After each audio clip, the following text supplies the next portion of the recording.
Welcome, welcome, welcome everybody to another edition of Hot Program. I am your host with the most, all the way from the East Coast. And as always, good people, I am in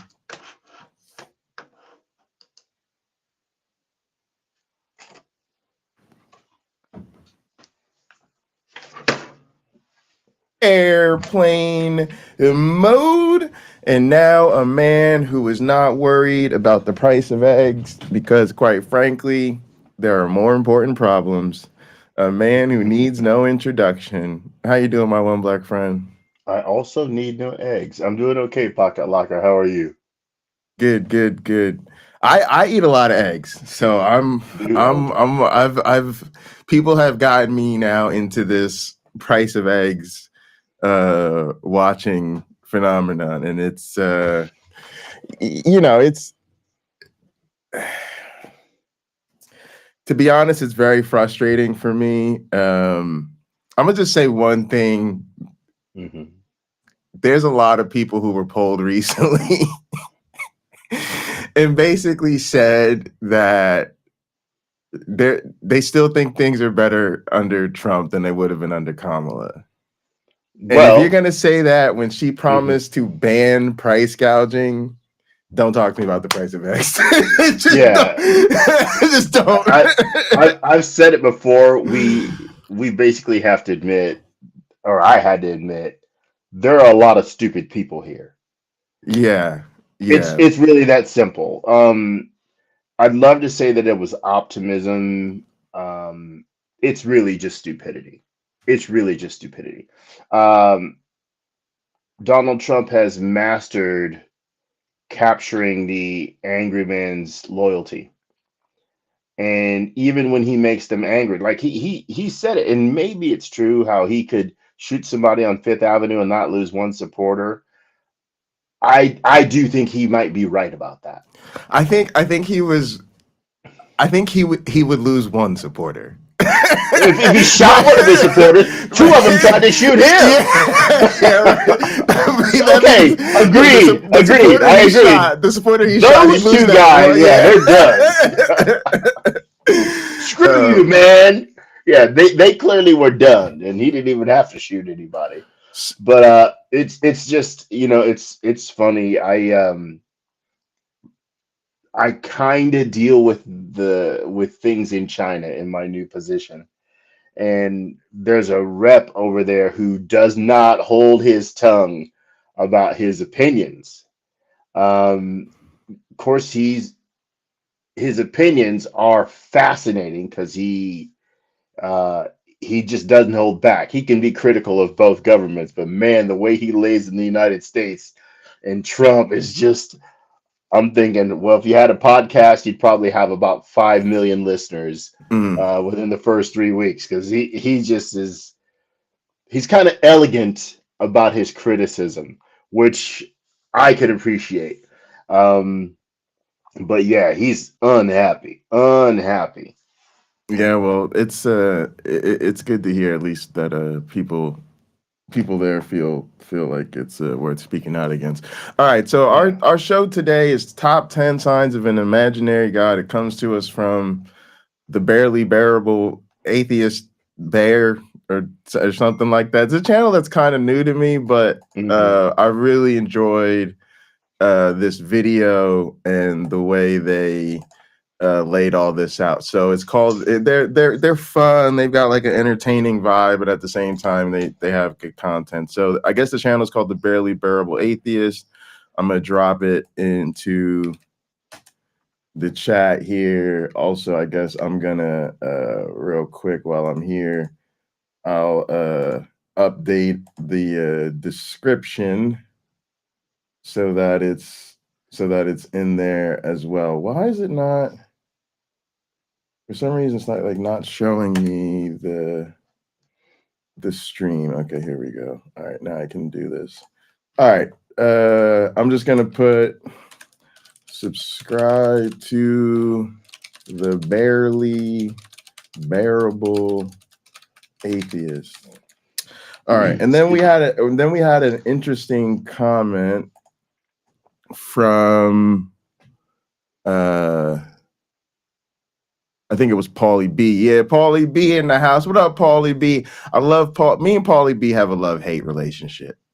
I love Paulie B overall as a human being. You know, you could say 99% of just general admiration. But Paulie B is always beating me to the comment section of Lil Chrissy videos for Robert Reed.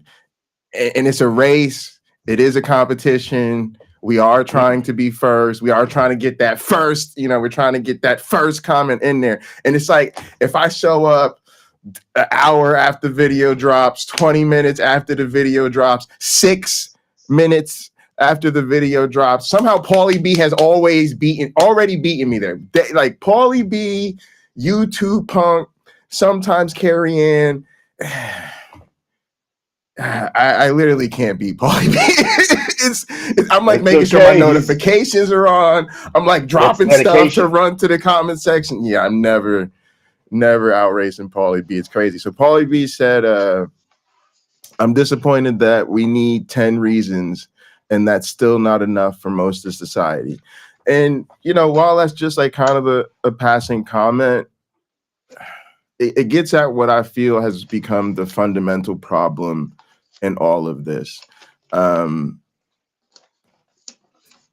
concern about the veracity of belief claims completely lies with the wrong people. To put it simply, a lot of people we know, like, we're former believers, like we're good, like we figured it out and we left. And there's nobody, not nobody, but most of us, okay, some of us are still dealing, some of us are still processing, some of us are still in communities of faith or whatever it might be. But for the most part, we're not paying the cost.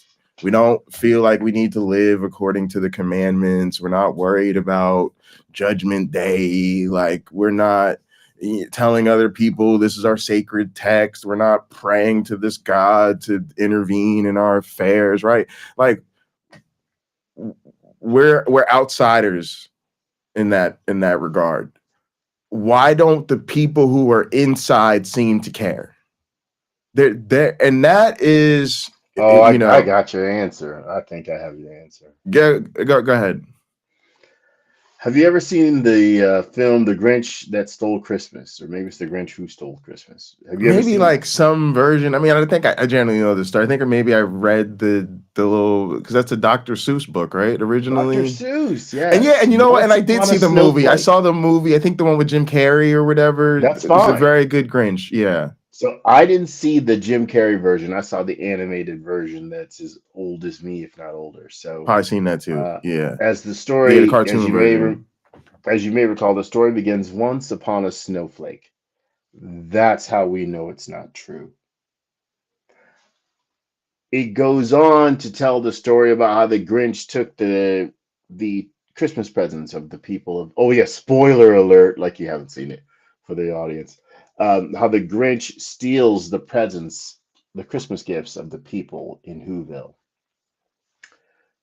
Even though this happened, the people of Whoville gathered together and sang their Bahu Dore song. So what the Grinch learned is that it's not about the presents, right? The real gift would be if it were true for Christians. Would you agree? If that heaven was real, if that God was real, that's the real gift of it all. But if you take that away, if it's just gone, what is left is belief. And belief is the binding factor. Just like for the people of Whoville, it was about celebrating together, their togetherness, their community. And yes, gifts augmented that at Christmas time. So we take away the gift. All that's left is the belief and the community. And both those things are binding. I believe That is why it is so difficult for a lot of people. Remember an early episode of Hot Program? I don't remember the gentleman's name, but we had a guy who was still going to church with his family because he enjoyed it, and he wondered if he should stop because he was pretty much an atheist now. Remember that call or conversation? He called in, yeah. Remember that conversation, Pocket Locker? Oh, that was the kid that played bass, right? I thought he played drums. He might have played bass. Yeah, I think he played bass, but he was in the church band. That's the guy you was talking about. Yeah. Yeah, I know you're talking about. Yeah, I remember that. Yeah. Shout out to that dude. I would love to talk to him again, see where he's at. Yeah, I wonder what happened. He's probably Yeah. married a church girl right now. He has 2 children. Yeah. So for me, like, yeah, I mean, I don't disagree with any of that. I just think a lot of it now, you know, as people may realize, like we did an episode last week on what leaving a narcissist taught me about religion. You know, subsequent to that, I've started to really look in even more to religious narcissism, like religious-based narcissism. And you get to a point, and I'm gonna let people revisit that episode if they want to. Also, subscribe to Michael Beverly's channel, because me and Michael Beverly just had a chat with Casey Malone, actually, big time. And we did a conversation about this, and I think we might be able to get Casey to come on our channel. If people don't know, Casey's an up and coming atheist content creator herself. Check out Casey Malone's channel. It's like Kayse. So her first name spelled a little different. I just got a notification. Kayse Malone, Melone. There you go. Yeah. It's spelled a little different. She's awesome. So anyway, this is gonna sound crazy, but like the hugest part of it is accepting that they not like us.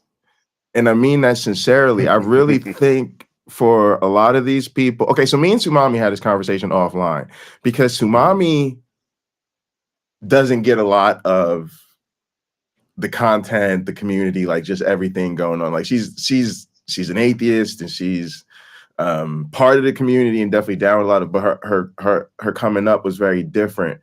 So because she sees herself as somebody who never believed, or at least, you know, figured out even as a child, she like, very quickly, like, yeah, that like, yeah, I don't buy into this. And so, and that, you know, she has her own story and experience that wasn't always easy, but part of what I'm getting at is she feels very different than a lot of us who grew up in it and then left, because she's like, I don't know how y'all believed to begin with, therefore I don't quite sometimes understand why y'all are still so into this or consumed by this, or this is so important to y'all, because I never believed it to begin with, so I'm just never had the same emotional investment. And I think most of us need to realize that about them other folks, because there is something different to a person who leaves and grows out of it. That's why I say I'm more proud of not sharing the religion that I grew up with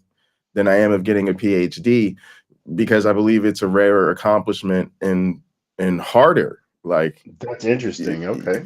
Yeah, people support you. First off, I say you stay in the right schools long enough, and the degrees, you know, they come. I'm not trying to be, but if you stay in school long enough and do well enough, literally meaning like literally do well enough to keep matriculating, like, you get degrees, and there's a lot of support around you. There's a whole institution built that, like, to support you getting it, right? When you go through questioning or doubting your faith, like, you talk about one of the loneliest things possible. Like, I'm even wondering in this moment, as hard as the things I'm going through are, how much does the deconstruction journey, how much is that serving me right now? Because I've been through incredibly lonely times when I felt unsupported. You know what I mean? Like, I survived that. So, you know, it's kind of given me a little bit of resilience in life. Yeah, I would tough. think so. Well, Pocket Locker, my aunt is super Christian. If Jesus came down looking for Christians, my aunt would find him first. Oh no, I heard you was down here. I just had to come and help you. Honey, you ain't got no driver's license. I'll take you around. You know, that would be my Yeah. aunt. And she would buy all his meals, and he could multiply them freely or whatever. But what she would say is she would give it over to God, like her troubles, right? If she had some, she gives it over to God. So think of that from the standpoint of a therapist saying, if it were that simple, right? You're having trouble in your personal life with item A, item B, item C. If your therapist told you just give it over to God, and that was a reliable method of not necessarily finding a solution, but relieving stress, right? Then people would do it. And even though it isn't a reliable solution for solving the actual issues, it still has a benefit of relieving people of some, if not entirely, all of the stress. Well, and that's what makes it powerful. they have the placebo effect. And so this is what I was getting Yes. to, is like, I really do think there are developmental and potentially cognitive and emotional and deep psychological, or, you know, it's a mix of factors. But I really do believe we have to examine why are they like this, because I think it's different. Like, their story's not the same as some of us who doubted and then had to go question and look for the why, because they're different people responding to a similar situation with a very different response. You could even think of it as fight, flight, or freeze. Like, a lot of these people are frozen, they're just stuck, they just stay there. But a lot of us, it was flight or it was fight, right? It was I'm gonna try to take, you know. So it's a lot of difference. You brought up another thing. I want to get to the video, but you brought up something I think is totally, and it's related. I think you brought up something that is very overlooked, which is, and I think it's one of the most pernicious things about religion currently, is that we have allowed it to serve as a sort of lay substitute for mental health. And I hate to say this, but our society is always lagging. And I think in many ways, religious adherents are clearly lacking behind in sort of understanding, like, for instance, how science works, in, you know, like, sort of understanding, you know, how we know what we know. But I think people are even more behind in recognizing sort of the scientific victories that we've had in terms of mental health, right? And so that lags behind, say, epidemiology. People know, like, most people know, right? Like, you take your shots and you go get the medicine when you're sick or whatever like that, right? But people are still figuring out it's okay to go to the therapist. It's okay to take medication for, That's right, you know, mental health reasons. It's okay to be in group. It's okay to self-care based around your mental health, right? But a lot of people still spiritualize that.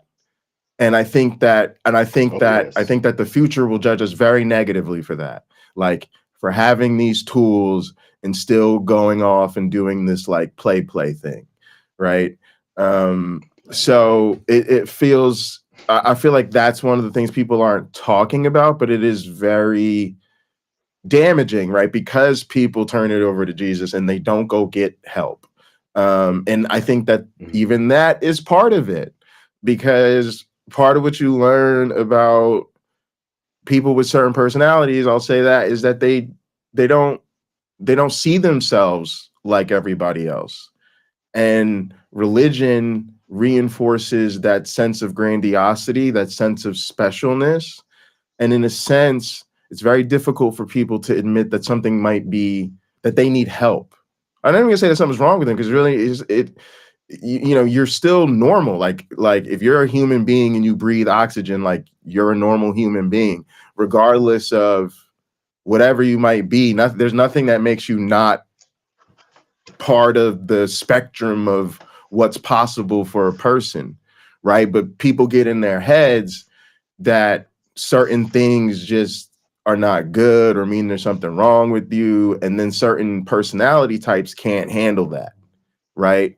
And so the religion, which is already feeding them with these messages of you're sacred, you're holy, you're one of God's children, you deserve eternal life, right? Which, if you think about it, these are common delusions. Like, it's pretty, to me, it's like weird. It's like, why are people so into that? Because it's already like, well, so what you think? Just think it's like the normal state of humanity is like everybody dies, but like for some people, like you're special enough that you should never die. Like, that's just, it's kind of weird on its face, but we don't really talk about that. But yeah, that's like, you know, so it's already telling them they're special. And then when they have issues, when they have stress, when they have trauma, when they, you know, go through things in life, rather than saying, oh, I need some help, and some people can't. Let's be clear. Some communities, this is historically the case because they didn't have access to those resources, and that's a whole critical conversation we could have. But, you know, I think people can see my point and decide for themselves whether or not they agree. But I definitely think we're still seeing it be very normal to spiritualize mental health concerns, and I don't think that that's a great direction to go in. All right, you want to jump into this list? Let's dive right into all right, it. let's do this, man.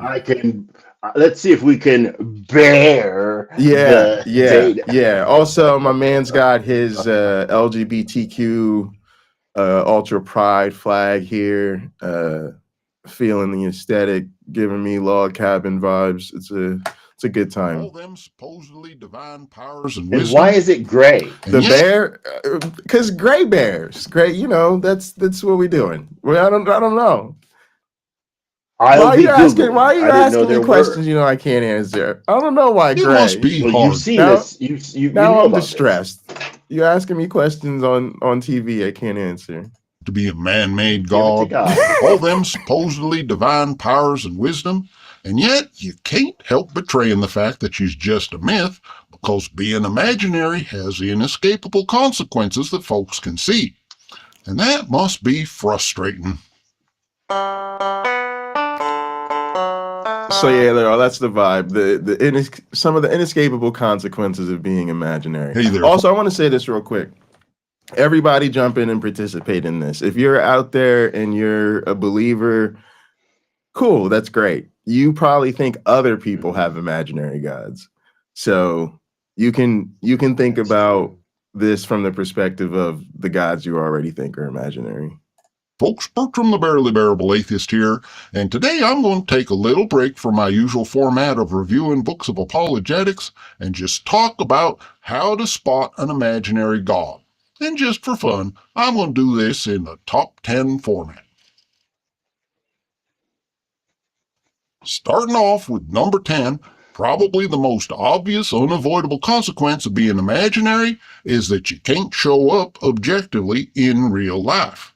Folks can tell stories about you supposedly showing up objectively in real life, but them stories can't actually be true, so there's always going to have to be unverifiable and unfalsifiable. No matter how many stories folks tell, there's always going to be hearsay evidence at best. Same goes for actually doing something miraculous in the real world. Folks can give you credit for things that happen in real life, and they can even call you the creator of the universe, because it don't take no effort on your part for other folks to give you credit for stuff. And of course, folks can get themselves all worked up into an emotional state to where they feel like they's having some kind of spiritual interaction with you, because again, that don't actually take no effort on your part. And they can pray to you, and then if they get what they wanted, they can say you did it, and if they don't, they can say, well, you had some kind of supremely wise and good reason not to give it to them, and you can just sit there being all imaginary and fictional and mythical and stuff while they do it. But what you can't do is anything that has any impact outside of the imaginations, intuitions, and superstitions of the folks that's believing in you. So if and that's the kind of God we's worshiping, and he don't show up objectively for us in real life, and he only ever gets credit for stuff that didn't require no actual effort on his part, then we might just be worshiping an imaginary God.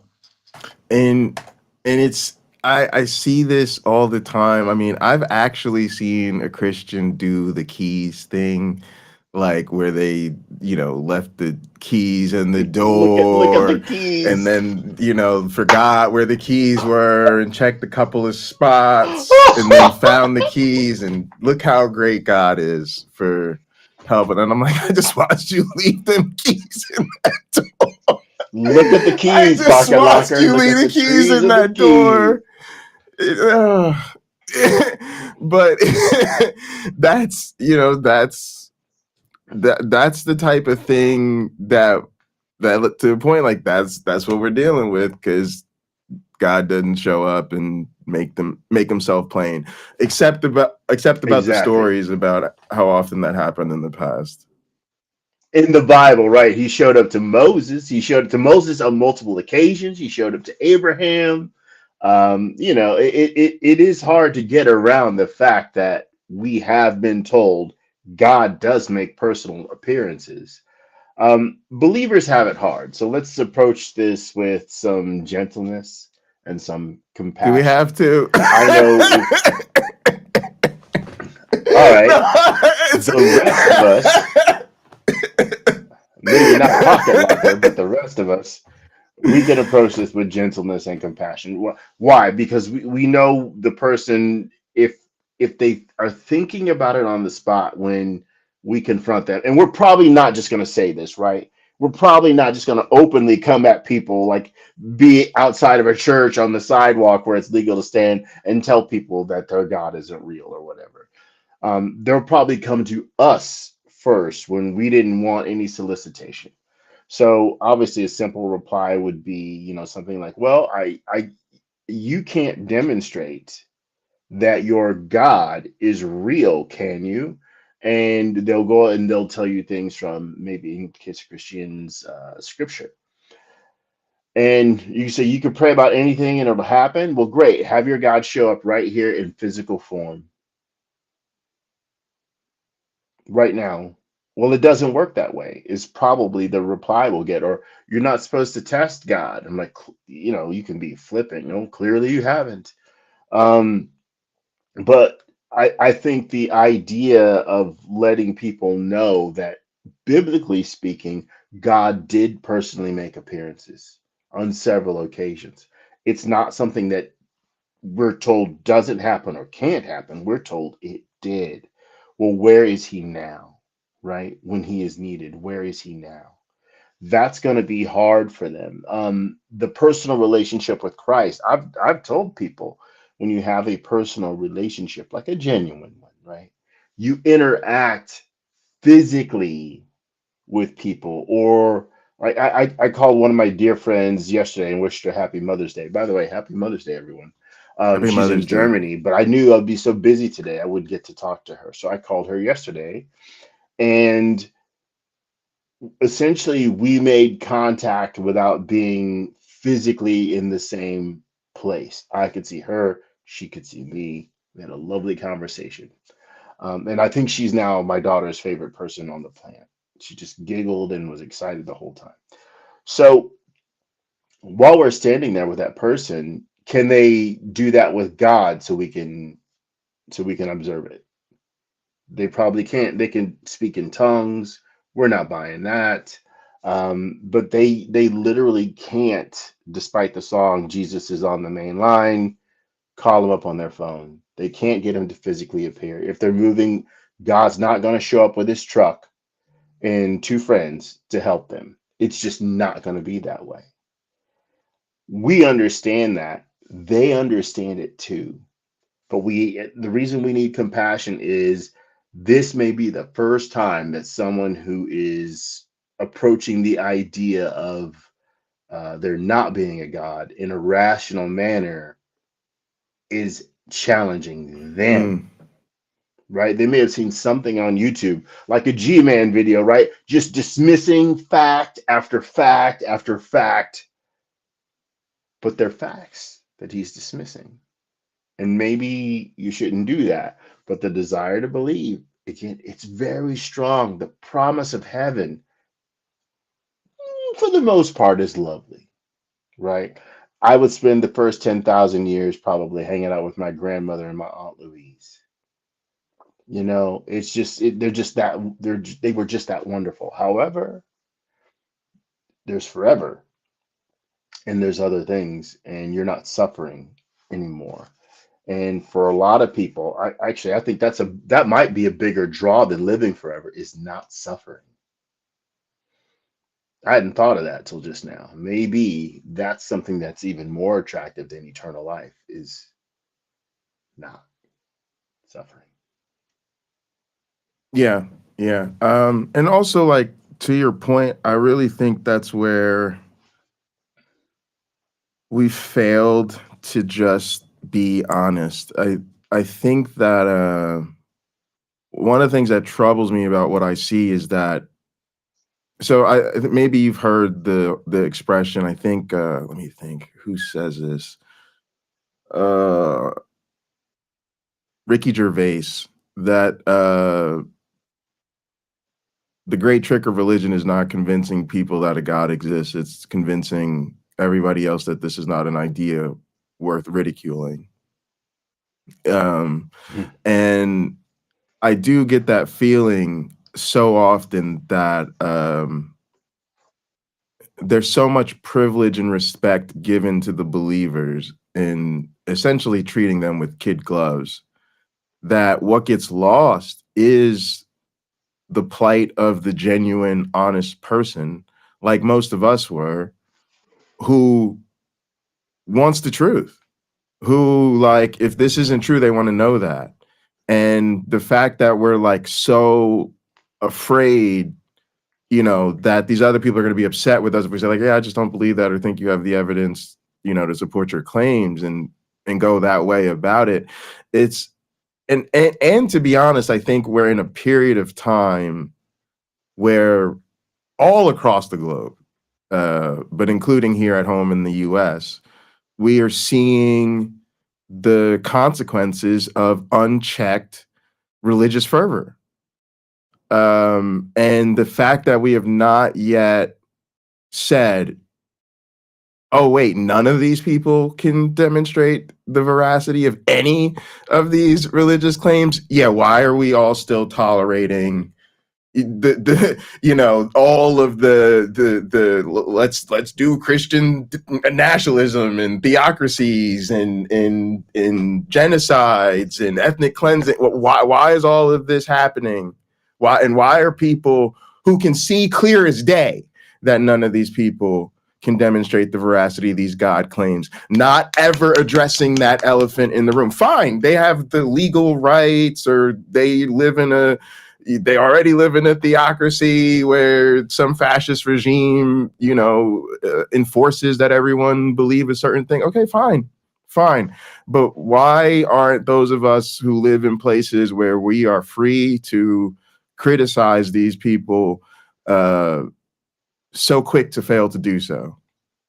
And it's also unfair to people like us, because it makes us the angry atheist, and it puts so much, social baggage and consequence on the few people that are willing to do it, because really that's a load that should be spread much more than it is. Well, I do think, this is an assumption, I guess I do assume that most people don't want to walk around making fun of other people. Like, you might have a moment where you laugh, but do you really want to go around just insulting everyone you see? That might be a good YouTube channel, though. Ain't gonna lie. But it's probably not who we are, because we have better things to do, right? Even insulting ideas, we still have better things to do. And we can get worn out if we just spend so much time. Like, I've sort of been so busy with this new job that I haven't had time to go on Facebook and tell people that they're wrong. and give evidence to back it up. I just haven't. So I hope people aren't so gullible and just keep going on believing everything they hear and read on Facebook. But my job is not done. All right, let's okay. No, go ahead. I think that's just the point. Like most of us, we don't want to make that sort of investment because it can be very draining. Now, when they bring the fight to us, then it's different because we usually have time for that, because it could be dismissed so easily by saying, prove it, and then they can't. Right. When someone tells me the empty tomb is evidence for Jesus being alive, I'm like, the empty tomb is evidence for a story point. Right. And it doesn't even need to be true. What about all those people that rose from the dead and were walking around the town and went into town to greet old friends? That's not corroborated anywhere else in history at the time, right? And people will look at me and say, what do you mean? What are you even talking about? Because they didn't read the Bible. They don't even know that's there. Right. Absolutely. All right, y'all. Number 9. Number 9 is a direct consequence of number 10. Because an imaginary God can't show up objectively in real life and do stuff that's unmistakably supernatural, then believers is going to have to think up some kind of plausible, compelling reason why he can't show up and do stuff that would prove he exists. In fact, they's going to try and make it sound like it's downright unreasonable to expect God to actually do something that would conclusively prove his existence. They're going to have to, because otherwise skeptics is going to want to see him show up and do something, and he ain't going to be able to do it on account of being imaginary. At the same time, there ain't much point in believing in a God who never does nothing, so even though he can't show up objectively in real life, believers is going to have stories that claim he did show up long ago and or far away where folks today can't really verify or falsify the stories. And the thing is, them stories is going to contradict the arguments that says there's some compelling reason that prevents him from showing up, and vice versa. The arguments that require divine hiddenness is going to contradict the stories that say once upon a time he didn't hide. And the stories about him showing up is going to contradict the arguments requiring divine hiddenness. And the same with apologetic arguments. An imaginary God can't provide us with conclusive evidence of his existence because he don't exist. That means apologists is going to need some kind of persuasive argument for why it's all somehow bad to even want that kind of evidence. And yet, the entire field of apologetics is all about supposedly giving folks that kind of evidence. The arguments for why it's wrong to look for conclusive evidence is going to contradict the arguments that says the apologist has got conclusive evidence. And the arguments that say they've got conclusive evidence is going to contradict their arguments for why God can't just give us conclusive evidence. And this contradiction is a direct consequence of the fact that he's an imaginary God. So if your God has both arguments why he can't show up and prove he's real, and stories that claim he does show up and prove he's real, he might just be an imaginary God. Okay. So good. Let So the pearl good. clutching begin. So I like that. So what I said is actually a good lead-in for that. all right. So I was gonna read a comment. Will you be able to hang on your thought? All right. No, So Toto said the believers are not doing anything to show care for us non-believers or different believers, and this stuff is getting very dangerous. Do they not even care what happens to us? My new answer is no, they don't care. And I mean that sincerely. I think what has broken in many of these people is empathy. That this is, again, it's supply, it's source. It's telling these people they're special. It's telling these people they deserve eternal life. It's telling these people they're holy and sacred, that they are better than the rest of us. Okay, there's no way around the idea that is inherently supremacist claims, that it is inherently non-empathetic. And then people think about what they're taught about humanity. Humanity is evil, sick, sinful, cursed, whatever, right? No, they don't. And I know that they pretend to. Don't get me wrong. I know that they say they love, but think about that. That's love bombing, right? When you break up with a narcissist, y'all, you realize some things, right? And you realize that there are phases to this, and that part of the pattern that was a problem was this love bombing phase where there was too much commitment too quickly and too much obsession and all of this type of behavior that this person was showing you.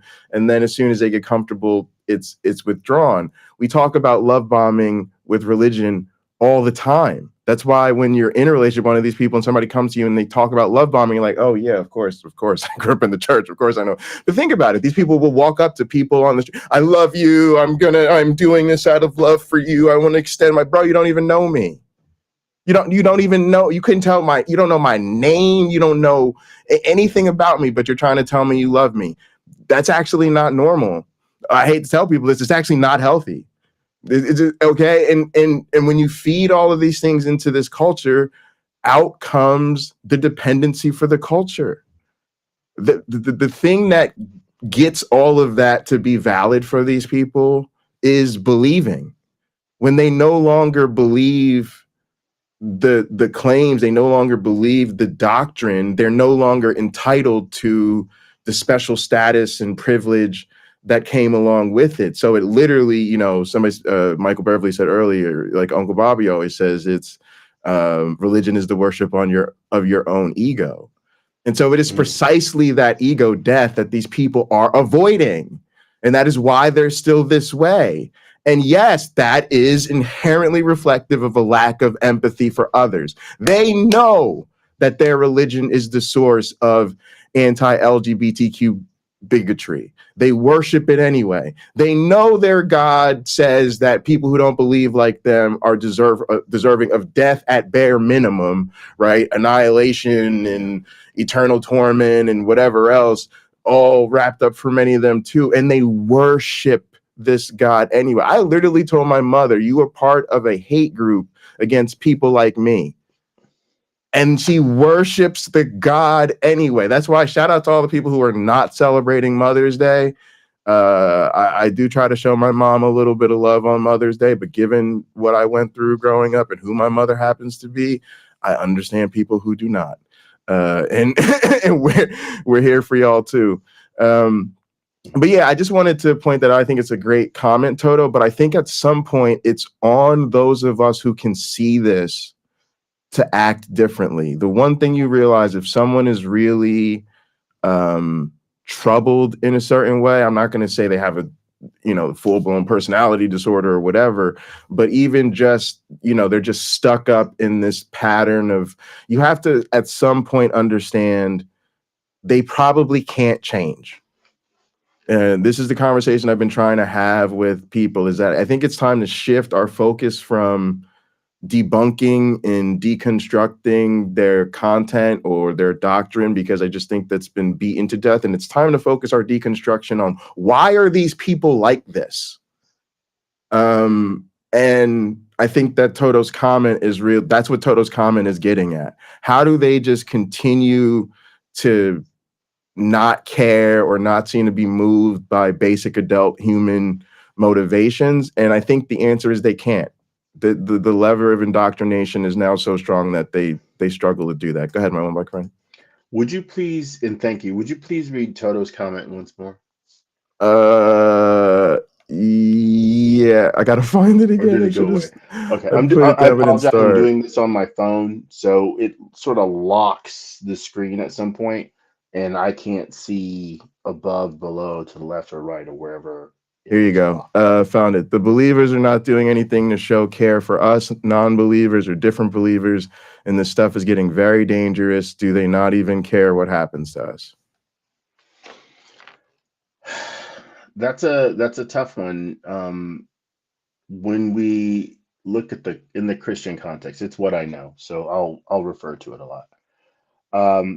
Even the care for oneself is supposed to be brushed aside and you're supposed to dedicate yourself to your faith.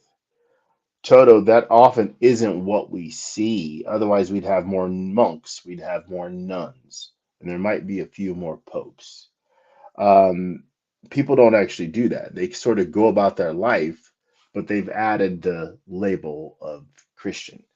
And a lot of the compassion that they're told to have on others in the Bible, they don't necessarily know about, because statistically, very few Christians read the Bible. So they're sort of uninformed soldiers that don't know what war they're fighting, right?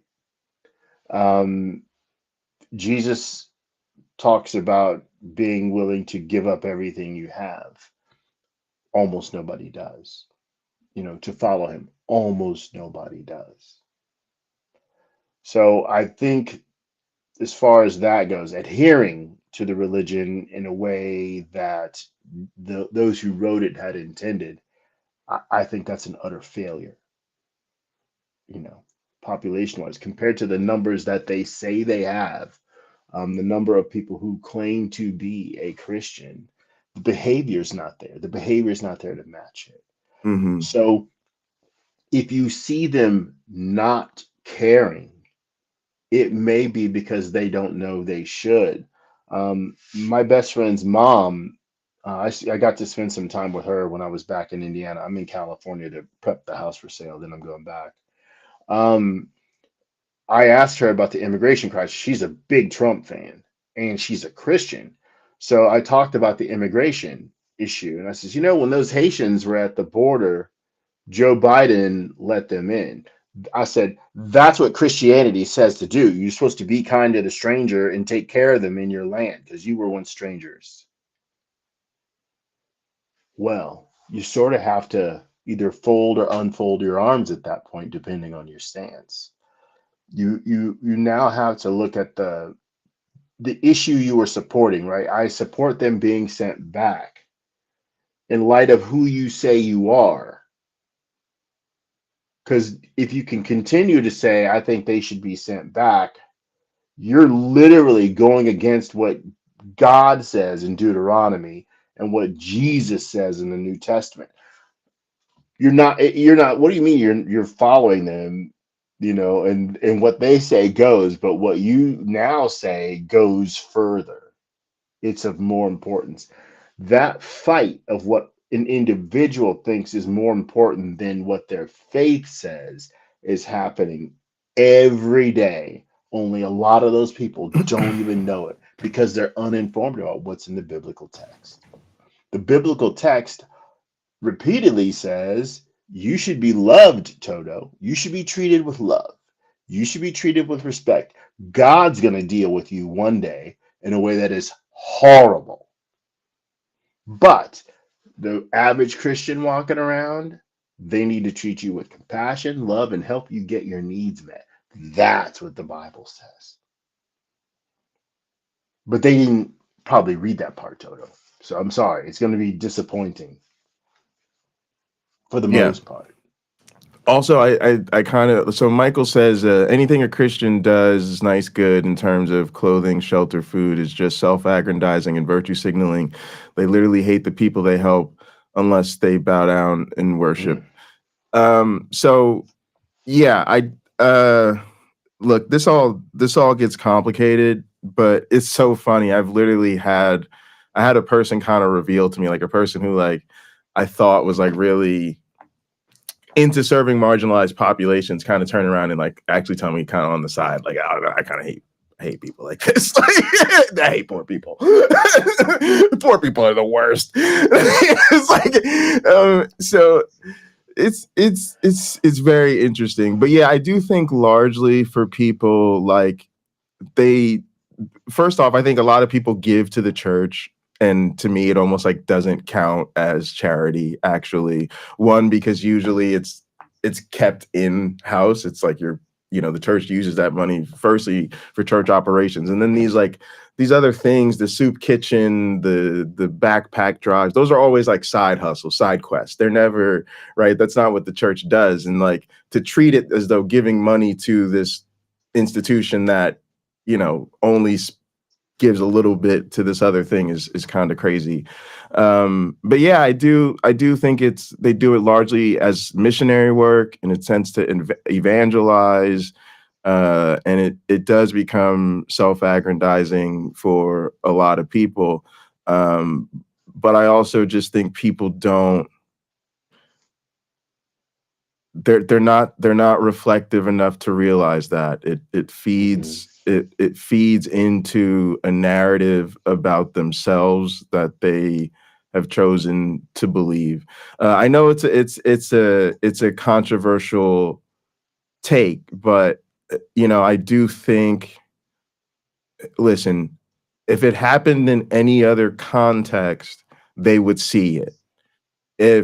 If I told you there's some terrible used car salesman who literally is known for exploiting people and always sells cars that are like 5 times more expensive than they should be, but makes those sales because they bring backpacks to the kids before school starts, or they have they serve in the soup kitchen, right? Or they read to the children at the library. You'd be like, fuck this person, right? You'd be like, they're clearly just like exploitative, and they're now it would be seen as bad, right? It would be seen worse than the used car salesman who just charges you 5 times too much, but doesn't go out of his way. Like, if you showed up to his used car lot and just didn't bother to do your homework and pay too much, like, yeah, he's a crappy used car salesman, but at least he's just doing his job. This other guy is out here like literally trying to, again, love bomb people and create people that are feeling indebted to him as part of his hustle, and he's being even more successful because he's exploiting people. But when people do it, if you slap the cross on it and whatever, even again, we're a society that says we can't even verify the truth of what they're telling these people. So really, you shouldn't be doing this if you're just going to do it so you can lie to people. But unfortunately, we're just not there. Trump has appointed someone to be, and I don't know the exact terminology, but there's a department that makes sure Christians won't be persecuted. Yeah, right? Yeah, there is. Yeah. What about everyone else who isn't a Christian? Nah, this doesn't count. It doesn't count. But this is America. I think that no one should be persecuted for their religious belief or lack thereof. I like that idea. Just live and let live. If you don't believe the same as me or disbelieve the same as me, it's all right. We can still go play softball. We can still do all our thing. You can go ice skating, blah blah blah, in the same arena, and it's okay. But clearly, he's doing that sort of thing to gain favor with people. Oh, look, President Trump's looking after us. I'm like, you know what? This has never been needed in the history of the United States. Yeah, but he's also getting away with it because of how much people have normalized religious fervor. Let's keep the playlist going. There is a persecution narrative that just isn't true. That's true. 100%. 100%. And that's what I was thinking too. Like, they just think of critique as persecution itself. Yeah, that's true. Number 8. In order for there to be an imaginary God, somebody has to imagine him, and everything about him is going to be defined by their imagination. And that's both good news and bad news. The good news is that means he's going to be able to do literally anything folks can imagine, at least in the stories they tell about him. If they can imagine him creating the whole frickin' universe, then in the stories they tell, he's going to create the whole frickin' universe. The bad news is that he's also limited by human imagination. If believers ain't willing and able to imagine him creating species that's capable of evolving into new species, then no matter how all-wise or all-knowing or all-powerful he's supposed to be, he ain't going to be able to figure out how to create species that can evolve. His believers ain't willing and able to imagine it, and that means he ain't capable of doing it. He's limited by human imagination. Even today, when an imaginary God supposedly speaks to his believers, he's only going to be able to tell them whatever they's willing and able to imagine him saying. If they ain't willing and able to imagine him saying nothing bad about Donald Trump, he ain't going to be able to warn them that Trump is a fraud who's turning America into a third world fascist dictatorship. He can only say whatever they's willing and able to imagine him saying. So if your God can do anything you can imagine, but he can't do nothing that you ain't willing and able to imagine, you might be worshiping an imaginary God. All right. I don't have much to say about that one. neither. Pretty straightforward. Pretty straightforward. Slam dunk. Yeah, Slam dunk. this is like a really, really good video. But yeah, I think at some point it becomes very obvious that as I say, there's no evidence that God's created man, but all the evidence seems to suggest that man created gods, and it just becomes inescapable. And at some point, I don't understand how grown adults don't see that should at least be the default position until something truly miraculous happens. I have nothing to add. I have nothing Okay. to add. Okay. Which is rare.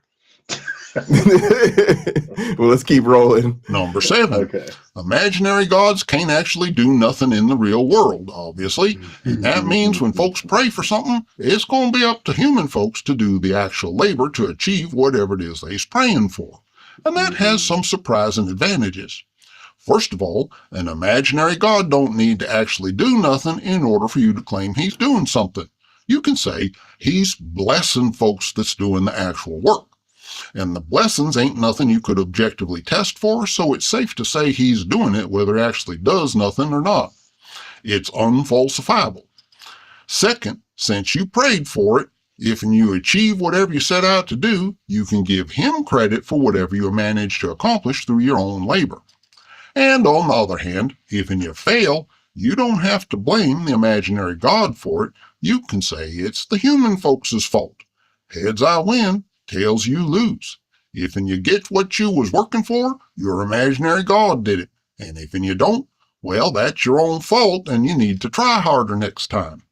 What's more, preachers can use the failures to motivate believers to greater action and self-sacrifice. Look at everything your imaginary God has done for you, and look at how you failed him. Why are you so selfish? Can't you see that you owe it to your imaginary God to give it your all? And believers will sit in their pews and nod their heads and say, that's right, shame on me, I should put more in the offering plate to make up for it. And the work of the imaginary God will proceed. Whew, okay, I definitely have thoughts on this one. Go ahead, my one black friend. You go first, because I'm pulling up some scriptures. Okay. Wow. All right. So part of the issue with this is okay. It almost in some sense seems to contradict some of the stuff I've said previously about like the self-aggrandizement and they, this entitlement and they deserve a supernatural destiny that the rest of us don't, right? There was a lot of elitism wrapped in that, right? A lot of putting oneself above others, right? And now we're in that and like, yeah, and then you get some, confirmation bias when things work out and God did it. But when not, it's like the humans are broken. So whether you put that on others, like, oh, we just haven't solved this or we failed or whatever, or likely you put it on yourself, like, oh, I failed or whatever. It now almost seems like there's this humility or this sort of awareness of one's own limits that sort of counteracts the idea that, these people are high off religious narcissistic supply and have no empathy. But actually, like, for me, it's very consistent because first off, people that are like this are incredibly insecure, right? And they're dealing with what we would call like a masked persona, right? And like a false self. So people who are that way, they know how to fake it, basically, right? They know how to fake self-awareness. They know how to fake humility. They know how to fake compassion and empathy and care for others. The key is that they're not following through on it. Their behavior is not consistent, right? And even in this case, it's still all about them, right? And their supernatural relationship with God. And like it does actually go with it. You just have to understand that it's part of the cycle, right? It's part of the what keeps them trapped in it, right? Is this sort of cycle of, for some reason, God has decided not to bless me with something that, again, why are you entitled to having your cancer cured and other people's are not, due to your faith, right? That's a good question to ask a person like that. We're never going to ask a person like that, but but that would be a good question, right? But when it doesn't happen, it's like, oh, well, I didn't have enough faith. And, you know, it's like, and again, then like, where's the real stuff? And if you have people like this in your life, again, you know that they continue to use this religiosity as a way to sidestep actual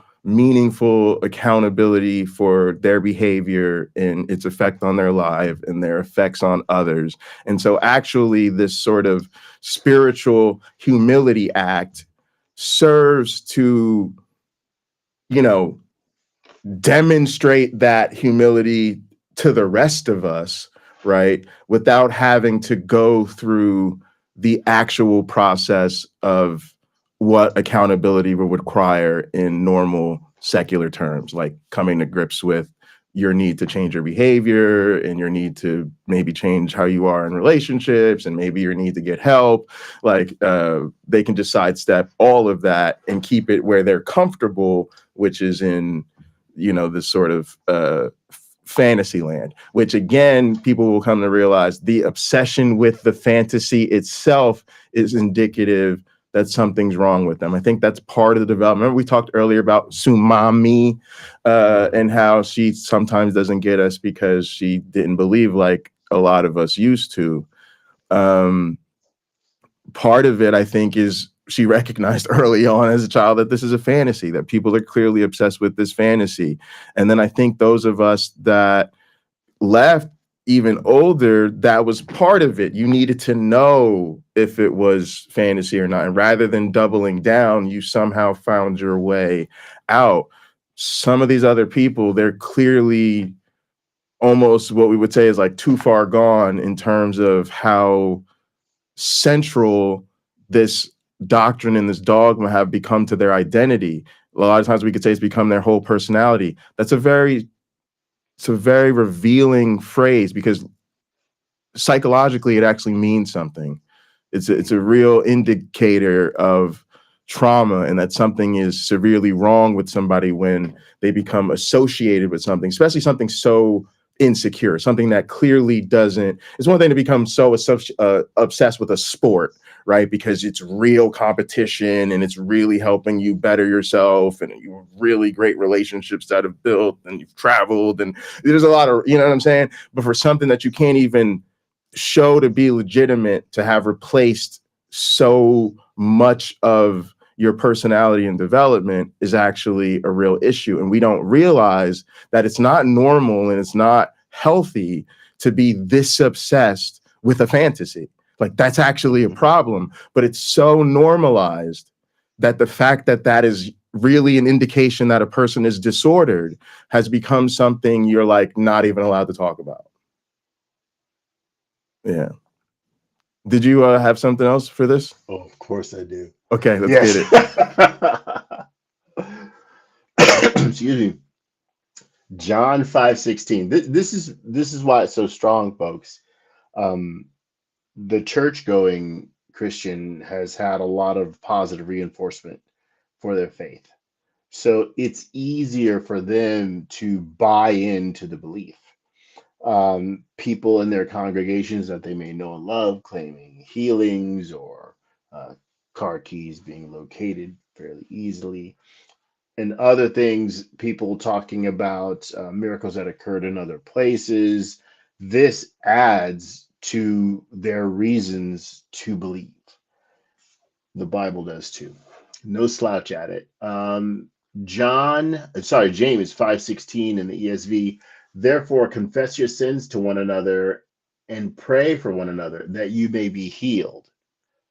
The prayer of a righteous person has great power as it is working. So I recently bought a used car, got a station wagon. Had I prayed for it as opposed to paid for it, the steps involved, right? Everything would seem to come into an alignment. Even though I was moving back to a town I hadn't lived in for decades, the credit union that I didn't belong to gave me, well, it's a bank. The bank that I didn't belong to, had no account at, gave me a loan for a car that they thought I was paying too much money for. Totally God. Totally God. Or is it that they looked Absolutely. at the wholesale price, saw it, and said the car's not worth this much? Like, that's dealer wholesale price, you know. And if the fact that they looked at my credit and said I'm a good credit risk, the fact that I have equity in my home, so if they need to get their money, they know they can get it.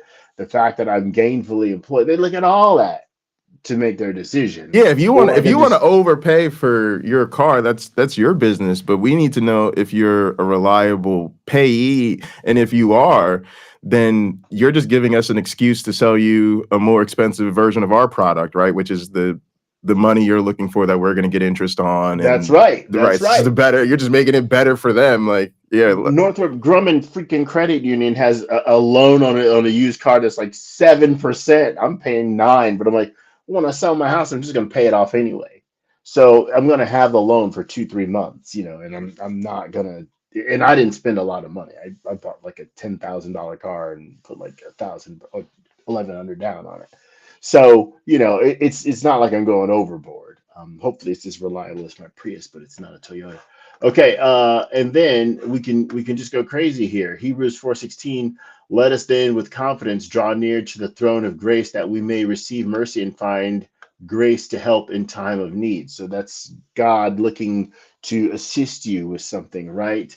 John 14:13, whatever you ask in my name, this I will do, that the Father may be glorified in the Son. Well, we know that's not true. That is utterly not true.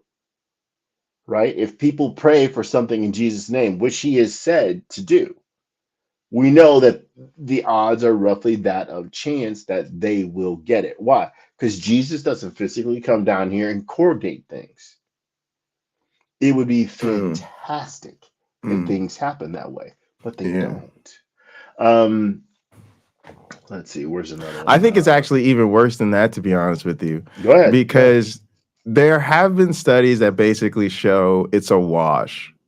But sometimes the details are interesting, because what we're talking about matters. But I think at least in some case related to, I think like heart trauma or something, the results were that it was actually worse. And there was, people were trying to figure out why that might be. And I think what they were thinking is that there could have been some harm caused by the expectation, caused by some combination of the pressure of knowing people are praying for you to get better. So now you're carrying this divine expectation of others, right? And then actually when that isn't producing different results, then you become stressed, right? Now it's a source of trauma and distress for you, which makes your prognosis worse, not better. Because the reason I say that is because I do think that, yes, it's important to say that, yeah, pretty much we think it's a wash and is just probably not really effective, right? But it's also important to consider there might even be a case that it's harmful. And I think it's like so many other things where we don't want to acknowledge the harm that religious practice can cause, even if there's evidence to do so. I think in reference to the heart, I think that maybe they should reconsider using that section of medical science as for their data set. I have a heart condition, as many of you know. There is a scar on my heart. So as my heart beats, where the scar tissue is, it doesn't beat. It's just sort of like a seal holding the rest from leaking, but it doesn't beat. Therefore, my heart, when it pumps, it's a weaker pump than the average person. Basically, there's something called an ejection fraction, which is, think of squeezing a sponge. You could gently squeeze it like this, or you could like that. Most hearts are about 60% efficient. My heart is around 30% efficient. I can't squeeze all of it out like a normal person, or as vigorously as a normal person. It may still go, but the pressure might be different. So if a person has had heart trauma of some kind and they had a surgery to alleviate that to some degree, the heart may not be healing because the heart doesn't do it the way other body parts might, like your lungs might or your liver might. Don't expect a lot of regeneration with your heart. You can forget it, buddy. So, but there are other problems. Let's go to former Christians who have issues with their body weight, like I have, may have remembered a time where you prayed for God to take the fat away. I've had many of those Jesus take the meal moments, and I still struggle Jesus with my take weight. the meal. That's awesome. Yeah, I own that, by the way. But I've had many struggles with it, but I'm far from the only one, because when you go to a church, you probably see more people with 20 or more pounds to lose than not. Well, are they not praying about that? Is it not a matter of concern? Are they not wrestling with that? I'm struggling with the sin of gluttony. Well, why? Have God put it, fix it. So isn't there some sort of heavenly Ozempic? And again, that, but see, there it is. There it is. Because for a lot of people, the real solution is medicine. And then also just how much are we avoiding dealing with, again, the mental health aspect of motivation and understanding psychology and triggers.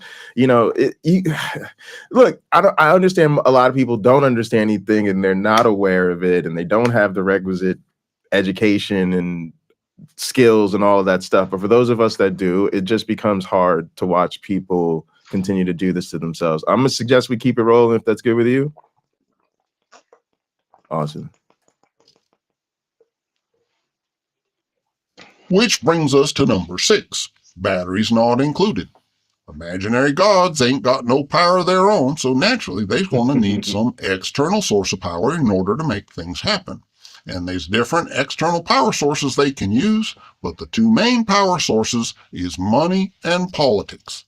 Anytime you've got an imaginary god, you can just about guarantee they's going to need money, and lots of it. And they need to keep it coming in on a regular basis so they can budget and pay for stuff. And maybe a real god could get by on just, divine, omnipotent, supernatural power to get things done, but ordinary imaginary gods can't accomplish a whole lot without your regular weekly tithe. And if preachers can exert enough influence on enough folks to start wielding some political power, that's a huge upgrade. And the folks that's preaching this kind of imaginary god is going to instinctively hunger for this kind of political reach. Now, it's sad to say, but human nature has some natural weaknesses, and the fastest way to cheat political power is to exploit them weaknesses. Flatter folks and tell them they special people who's being unfairly oppressed by some other group that's different somehow. Exploit their paranoia and bigotry. Promise them greatness and tell them you's just restoring some former glory that they used to have and that was unfairly taken from them. Imaginary gods ain't got no more scruples than the folks that's preaching them, so you can't depend on your imaginary god calling folks to higher standards of tolerance and cooperation and justice. Gods that ain't real ain't got no power of their own, and that's going to make them desperate for political power, no matter what they has to resort to in order to get it. So if your God has very strong opinions about how you vote, and them opinions happen to match whatever your local demagogue is saying, you might just have an imaginary God. Your local demagogue. Okay, go ahead. No, I don't have anything to add. I think that was very well stated, and we kind of touched on that earlier too. So it's So for me, this perfectly this one is huge, and I guess I'll give a bit of a preview. I need to do a stream on what I call the Pope Hope cycle, and it's this idea that every time we get a new pope, everybody's like, "Oh my goodness, this one's gonna be the liberal one. They're gonna be the reformer. They're gonna be the one to make the church progress." And then you realize the pope is still the head of the Catholic Church. just in your expectations are about to be severely tempered, right? Yeah. And Episode 4, a new pope. Yeah, it is worth doing a whole show about, but definitely part of what I'll say is, for instance, with this one, it's like, oh, everybody's like, oh, he cares for, his big thing is he cares for the poor and the immigrant and it's like, is he going to still be sitting inside the Vatican, literally surrounded by gold fixtures in like one of the most like ordinate and like expensive places in the world, and just have massive populations of poor, destitute, homeless people literally like sleeping outside the Golden Gates? Because if so, I'm already not interested. Like, if that's going to continue to be the situation in the Vatican, just count me out. Wake me up when something interesting happens, because the rest of y'all are being foolish if you think that this thing is about to be anything other than status quo. And he criticizes Trump. Trump's the worst human being on the face of the planet. You get absolutely 0 points for noticing that Hitler was not a great guy. So that's about that. And all these other things where people are like, I don't know, I can't seem to find what he thinks about this or that issue or that. Yeah, and that's why he's the Pope, because he never spoke up about those things. If he did, he would not be the Pope. And if he tries to do those things as the Pope, they're just going to turn on him. Anytime a Pope dares to say something that reeks just a little bit of humanity, everybody's like, why is the Pope so unbiblical? We're not checking the Bible. Somebody ought to look into this, folks. It's crazy. But yeah, like it's crazy, the money and the politics of it all. And I do think it's always been that way. It's about power. You definitely see that in America. And it's crazy that we continue to let these organizations exploit people with very little checks and balances. It's extreme, but well, let's keep rolling. Coming in at number 5, fan fiction theology. Theology, of course, is the study of one or more gods. But if you got an imaginary god, how are you supposed to study it? You can't make no observations or measure nothing or do no tests. He's imaginary, and that means the only way to learn more about him is to invent more about him. And since he's a product of human imaginations, these inventions is going to end up working just like fan fiction.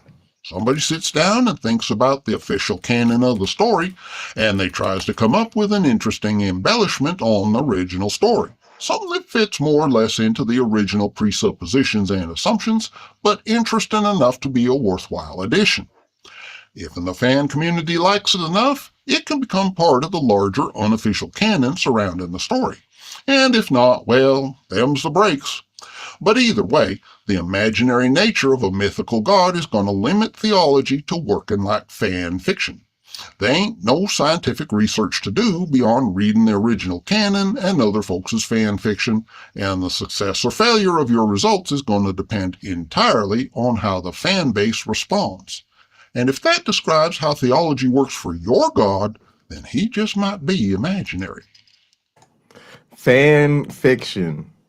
This is, and honestly, I would say this is what has ruined a great many minds like yours, my one black friend, is you just, you love this stuff. And it takes your time and your energy. I do. It's a serious chunk of your life. Okay.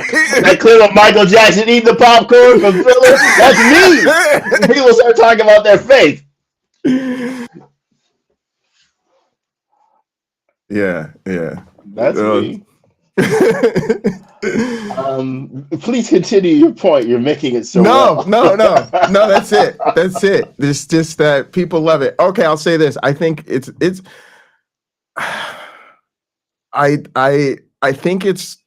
I think it becomes okay. I'm just trying to stay sharp here, right? At some point, I do think it becomes a problem in the sense of some of this stuff we don't really treat like it was fan fiction. For instance, like we would not let Spider-Man conversations get in the way of our discussions of human rights, right? Or accept people saying like, I don't like this group of people because Muggles are dog shit in the Harry Potter stories. You know what I'm saying? I'm saying to you. So like, at some point, and again, it's really, I'm really talking about myself, right? I'm really like dealing with my own emotions, right? And I'm trying to accept a lot of things I haven't been able to accept. Like for instance, I use this. Let's talk about my mother. It's Mother's Day, right? I do use this example of like genuinely trying, because I do feel like Christianity in the Bible, if you read it straight up for just what it says, it has some doctrine in it that is, I would clearly say, is hateful or discriminatory against certain groups. And a lot of people talk about LGBTQ people, women, slavery apologetics. That there's a long list. Genocides, right? There's a long list. Jewish people, there's a long list. Okay, but I think the unspoken top of that list is actually non-believers. Right, that's the if you added up the passages, how, you know, which group has the most energy put into saying how fucked up they are? It's the people who just reject this shit outright. That, you know, that's the one unforgivable sin. You know, they're the true enemies of God. They're the ones that get wiped out the most regularly. And justification is just literally that. It's like they're God, they're heathen. Imagine sparing heathens. What are we talking about here? Right. So I'm the weird type of emotional masochist, I guess, that needed to say that to my parent. Like, hey, like, I feel like you're part of this hate group against me. You won't even be honest about that or see that. And I think my mother will go to her grave worshiping that God. And I've been trying to wrestle with this with so many of my relationships, and I'm coming to a place of accepting that they can't, that part of them is just doesn't function the way we would like it to. And there's a litany of reasons why, but that machine is out of order. And so at some point you just have to say, okay, whatever. I don't believe that stuff. It's nonsense. And I'm just going to have to work with the other adults in the room to move society forward.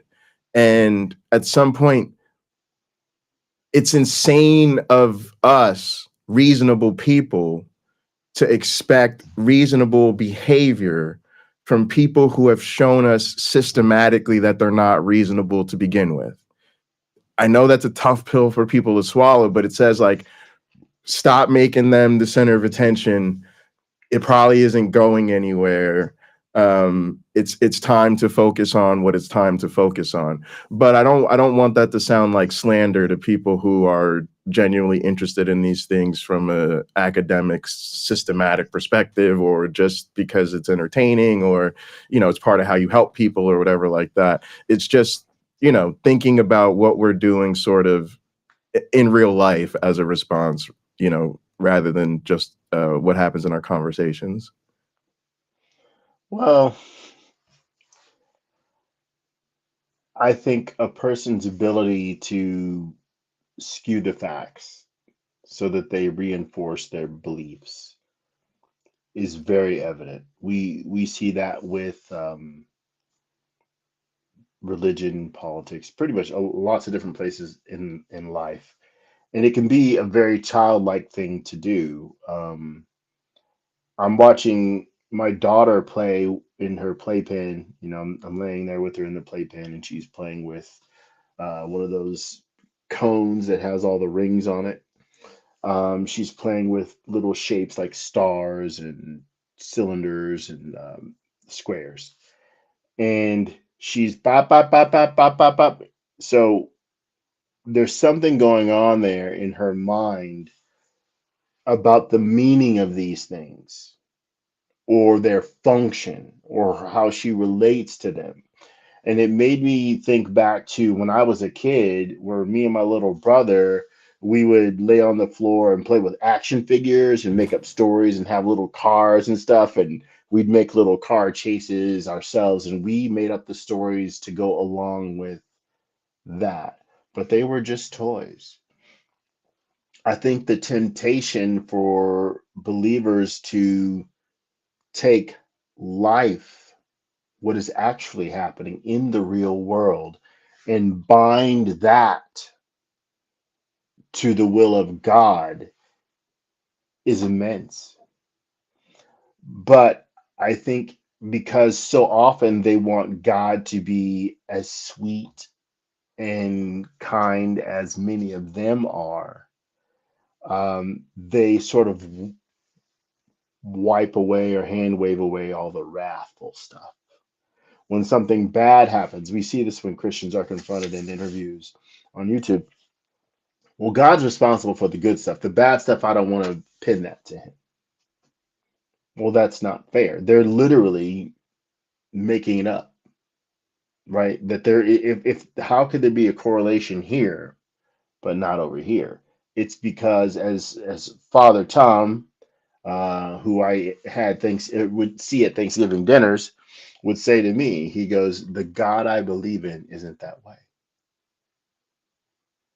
The God he believes in," this is a priest, the God he, or retired, the God he believes in is just, but not violent, is merciful, is forgiving, is caring. His God is the fluffy God, what I call the fluffy God. It's made of the best stuff ever, except for the wrath. None of that's there. If somebody screwed you over, don't worry, God's still going to take care of you regardless. Find it in your heart, the Bible says this, find it in your heart to forgive that person that screwed you over. You're Christian now. Your game has been, you told us your game is stepped up. That can be hard to reconcile for people. I do understand that. But that's what the book says you need to do.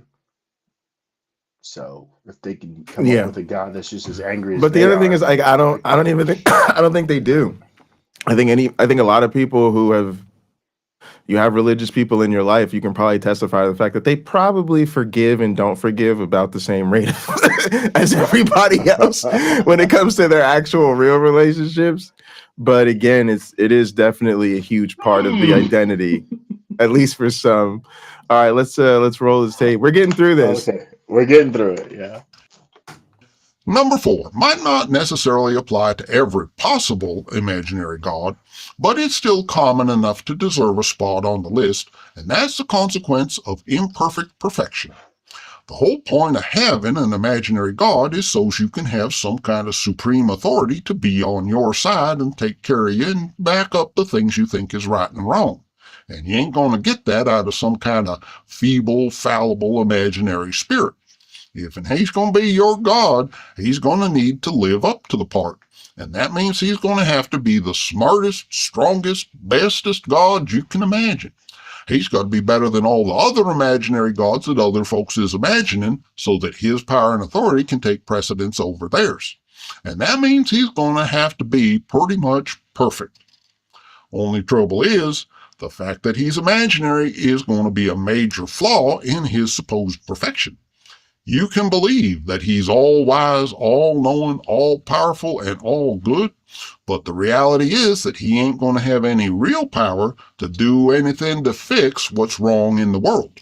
And that means you're going to have to imagine that there's limits to his unlimited power, wisdom, knowledge, and goodness. Somehow you're going to have to work out that he can't do the things he needs to do without turning to sin and evil for help. And that's going to be a problem because why would sin and evil even be able to accomplish more good than a perfect God could do on his own without outside help? That's a contradiction you ain't going to be able to resolve because no matter how perfect you imagine your imaginary God to be, he ain't never going to be able to be that perfect in the real world. You're just going to have to compartmentalize your thinking and keep them two contradictory consequences from ever bumping into each other. So if you has a perfect God who ain't actually perfect in the real world, then you might be following an imaginary God. Yep. Yep. That definitely might be the case. And there's a litany of excuses. He needs to preserve free will. He's limited by the laws of physics or what he has all the power that's logically possible, which would be none. Guess we agree about that one. It's yeah. It's just I don't know how this stuff isn't more obvious to people. I think on some level it is. Again, it's obvious to people about everybody else's religion, at least. Well said, yeah. Yeah. But there's, again, I think that cognitive dissonance and that,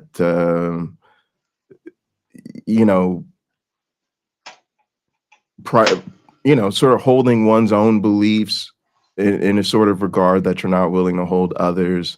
These are usually serious indications that something is wrong. And that's, shout out to Uncle Bobby, shout out to a lot of the people. He always talks about how it's like being in an abusive relationship. It really was very influential to me once I was able to understand from the perspective of someone who is a women's self-defense instructor. Here are the actual signs we use to determine if someone is in an abusive relationship. They're going to have the belief that their abuser is omnipresent. They're going to, take their self-defense class in a different county under a different name and pay in cash because again, they're so worried that they're going to be discovered even when it's, very unlikely to happen. The irrational belief that if they can't get to you, they're going to hurt one of your friends or family. Oftentimes they're have that because of specific threats. Oh, you think I won't do something to you, but I know where your sister lives. I know where your kids are, whatever it might be. The irrational belief that the abuse is your fault, right? Well, he did say, bitch, if you don't put 4 ice cubes in this glass, somebody's going to get hurt. And I put 3 ice cubes in the glass, right? Or the irrational belief that your sense of identity and purpose is found in your abuser, right? Talk about what a good parent they are, how great they've made them feel about themselves, like all these type of things, right? And so when you go through that list that real people use to identify abuse victims in the real world, and every single one sounds exactly like religious doctrine, you have to at some point come into grips with that, that actually suggests that what believers are experiencing is a very similar phenomenon, and that phenomenon is not okay. And it's the same thing with now reflecting how they treat others. Like, again, it's 2025. Why are we still letting nations drop bombs on other nations and war over territory and allowing the president of the United States to establish an office of faith that's clearly a signal to right-wing Christian theocracy in America? Like, it's fine. Don't persecute people explicitly for their religious beliefs. I wish y'all actually would practice what you preach, or for any reason. Any reason. I wish y'all would practice what you preach. But at the same time, there comes a point where the rest of us just have to say enough is enough. Yeah. Enough is enough. All right, let's keep getting through our list. We're on number 3. Number 3 is a big-time evidence of an imaginary God, and that's heresies and divisions. The nature and character of an imaginary God depends on who's doing the imagining, and different folks is going to imagine him differently depending on their personality and agenda and prejudices and whatnot. And that means there's going to be arguments about who and what God is, without any objective way to determine who's right. Without an objectively real God to compare your theological opinions to, there ain't no way to say whose idea of God is closer to reality and whose ain't, because an imaginary God ain't real. And that means that theological disagreements is going to boil down to a popularity contest and which side has the most charismatic and influential leader. The side that convinces the most folks gets to be called the so-called orthodox side and gets to call the other side heretics. And that works if and there's one side with a vastly superior majority, but if and the two sides is roughly equal, then they's going to both claim to be the orthodox ones and accuse others of being the heretics. And the longer time goes on, the more divisions is going to arise as a direct consequence of the fact that they's all worshiping an imaginary God. He ain't real, and that means he can't intervene objectively and say who's right and who's wrong. It's all going to boil down to plain old church politics. And if in your God's imaginary, there ain't no way to get around it. All right, so that is true. And it brings me kind of back to my point about the Pope. And, Robin Webster, love you, Robin, good to see you, said that, he pisses off MAGA and ain't nothing wrong with that. No disagreements. Like I said, I'm one of those people who is profoundly, profoundly angry at the state of the world in which we find ourselves. And that's in no small part due to Donald Trump and the whole MAGA movement. But again, I feel kind of the same way about the pew fillers. The cult is primarily made up of members, not leaders.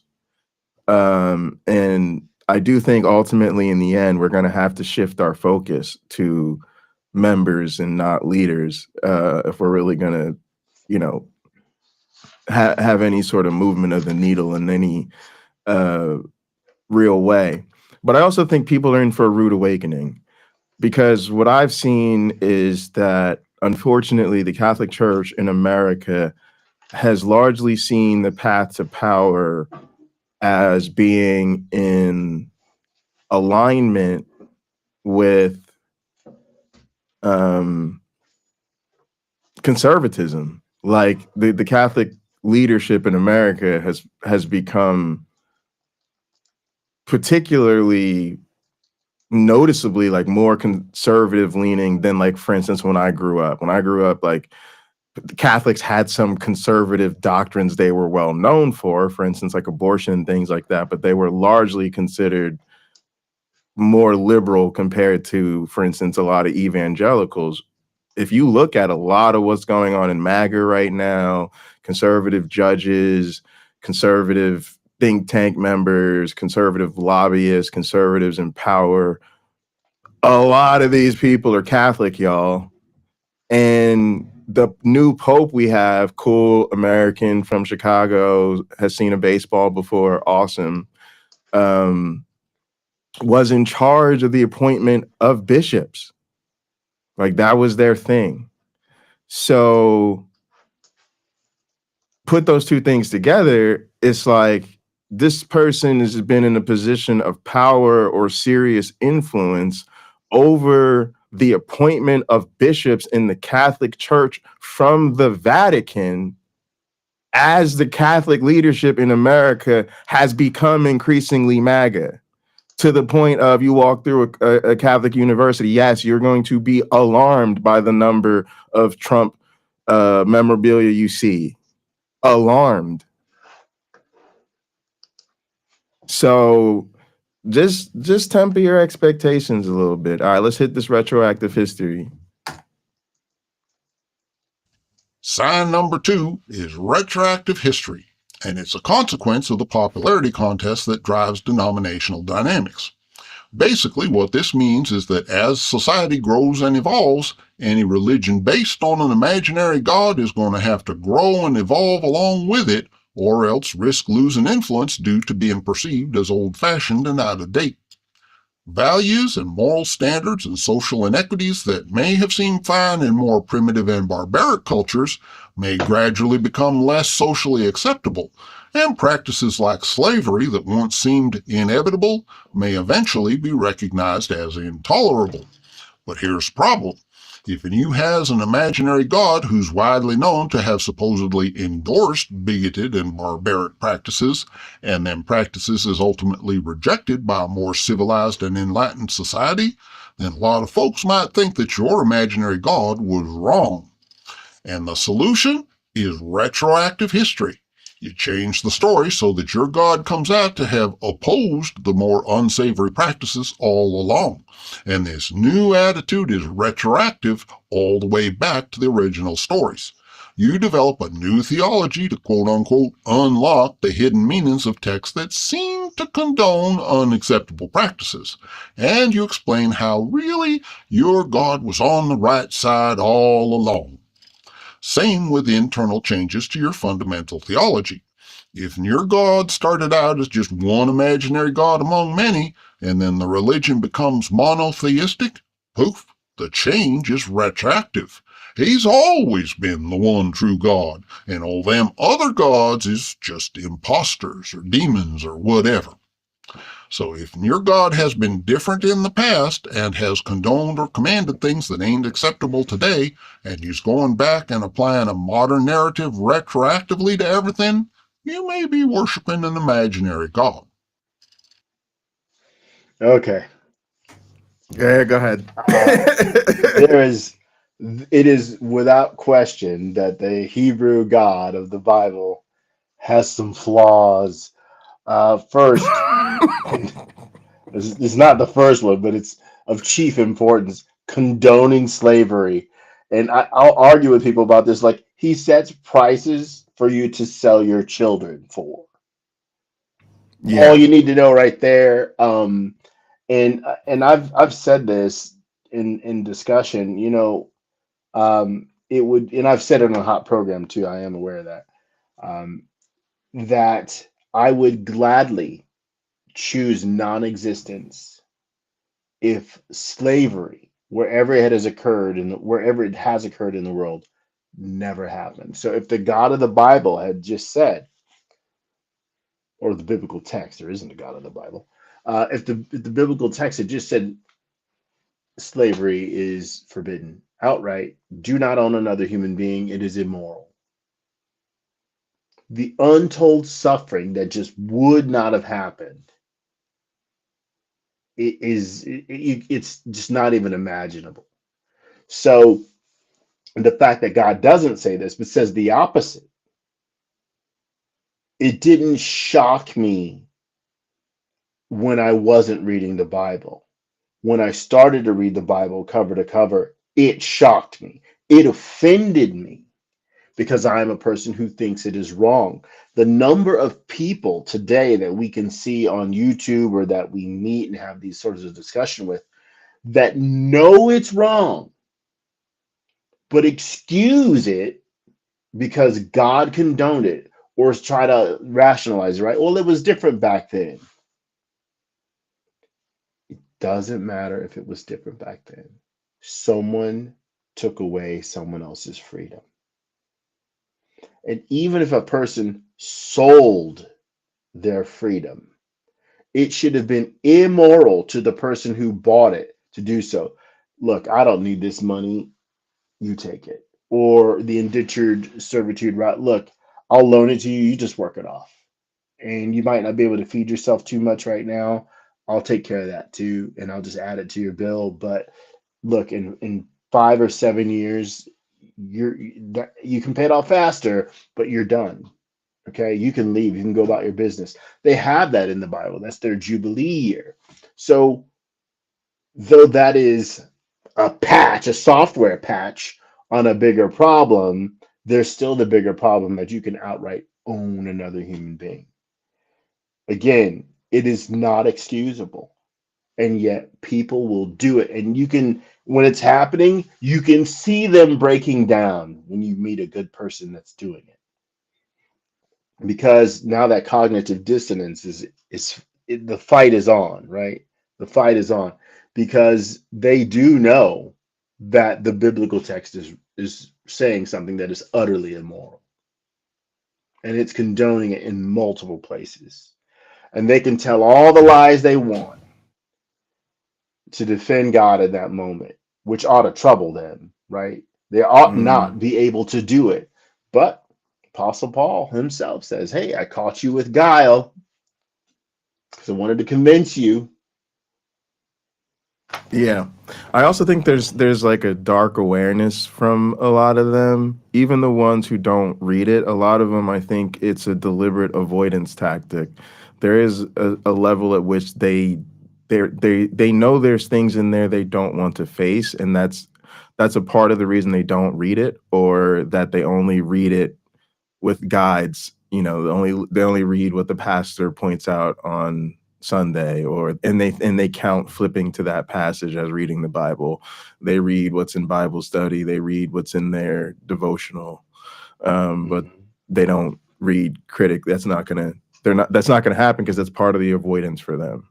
And then I also think there's others who have read it, who understand what's in there, and again, there's just a certain narcissistic supply that they get from all of this. It's something you just kind of realize that a lot of people talk about, which is just that there's a certain way that people that are like this have a tendency to like smile in your face. They have a tendency to, as they're doing problematic things, they kind of have this kind of smirk to them a lot of times. And at some level, it's a recognition that what they're doing is not healthy. And it's a dominance behavior. It's like they've dominated you sufficiently to let the mask slip, because it's like they're at a point where even this subtle thing that reveals they're aware of what they're doing, they're comfortable enough to no longer feel like that threatens their continued ability to do this, right? And so I think there is a lot of that. There's a lot of people who know goddamn well that there's stories in that Bible about how God kills everything on the planet. Stop. You can't be railing about how much you're a creationist and God created everything and then sit up here in my face and act like you don't know what the story of Noah's Ark is.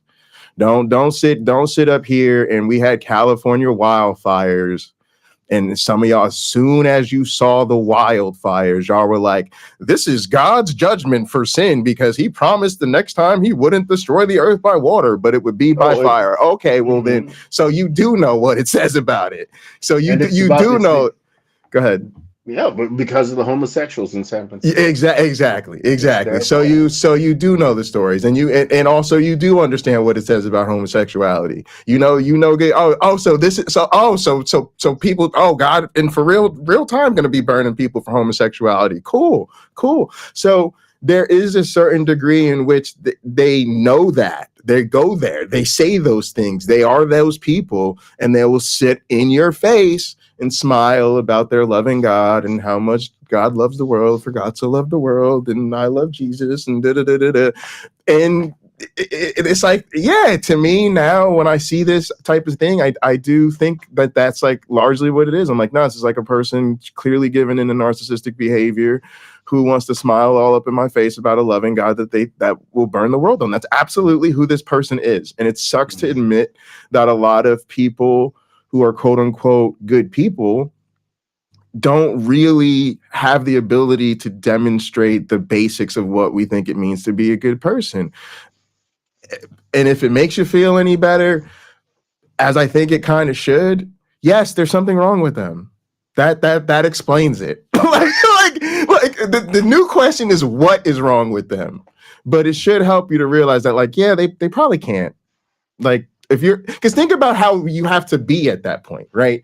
You have to be at a place where you see a wildfire, the destruction, millions of people fleeing, hundreds, if not thousands of people losing their life. And you have to be able to think that somehow an all-loving God is in control, and this somehow fits into their cosmic plan of love and peace. You got to think about it. It takes a lot to think that way in your advanced years. I'll say that. Well, I don't know that it takes a lot in the advanced years, because you think of the amount of investment that the person has poured into their faith, the years of money, the years of volunteering, the years of not reading, or the years of reading. And if they're reading and then they're lying to other people and themselves knowingly, that's probably hard too. I can't imagine that it isn't hard. Again, I have a lot of compassion for people of faith, and I tend to be fascinated by them. Yes, I guess I'm part of the problem to some degree, but we have a hot program to talk Same, about. Definitely. I think many of them are unaware of the fact that I'm actually entertained by what they're saying.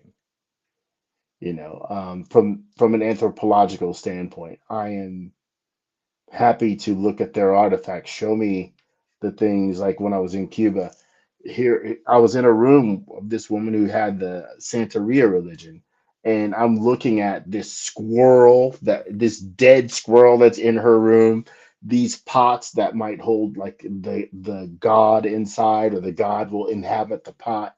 And just these beautifully made things in this room that reinforced her faith. And me standing there, not for 1 second looking at her critically for having this belief. I'm just fascinated by it, because I've been in other people's rooms, I've been in other people's buildings and stuff like that, and I didn't have criticism for them either, because I'm just like, this is what they believe, this is who they are. And I can't see where this individual I'm dealing with isn't a lovely person, or I'm in this group. Like when I went to the Buddhist temple, like I probably would have ended up loving every person I met there, if I got to know them. But just, for sure. it was like 80 miles from my house, so that ain't gonna happen. Right. But again, my perspective is unique. I was on the inside of Christianity looking out, and now I'm on the outside, having walked away. But I can look back very easily and remember my own feelings, my own dedication, and the things I struggled with. And the stuff I struggled with, if I ever get in one of these arguments, I was on an airplane recently, and I sat next to a guy who had a book about studying the Bible. And man, I'm waiting for him to start talking to me about Jesus. He didn't. He was very sleepy, and he got his rest. He slept most of the time. But I still would have approached it with compassion and understanding. Like, look, I'm in a place this guy is not. And he may very well view it the same way. Like, my soul, my eternal soul pocket locker is at risk if I don't get right with God.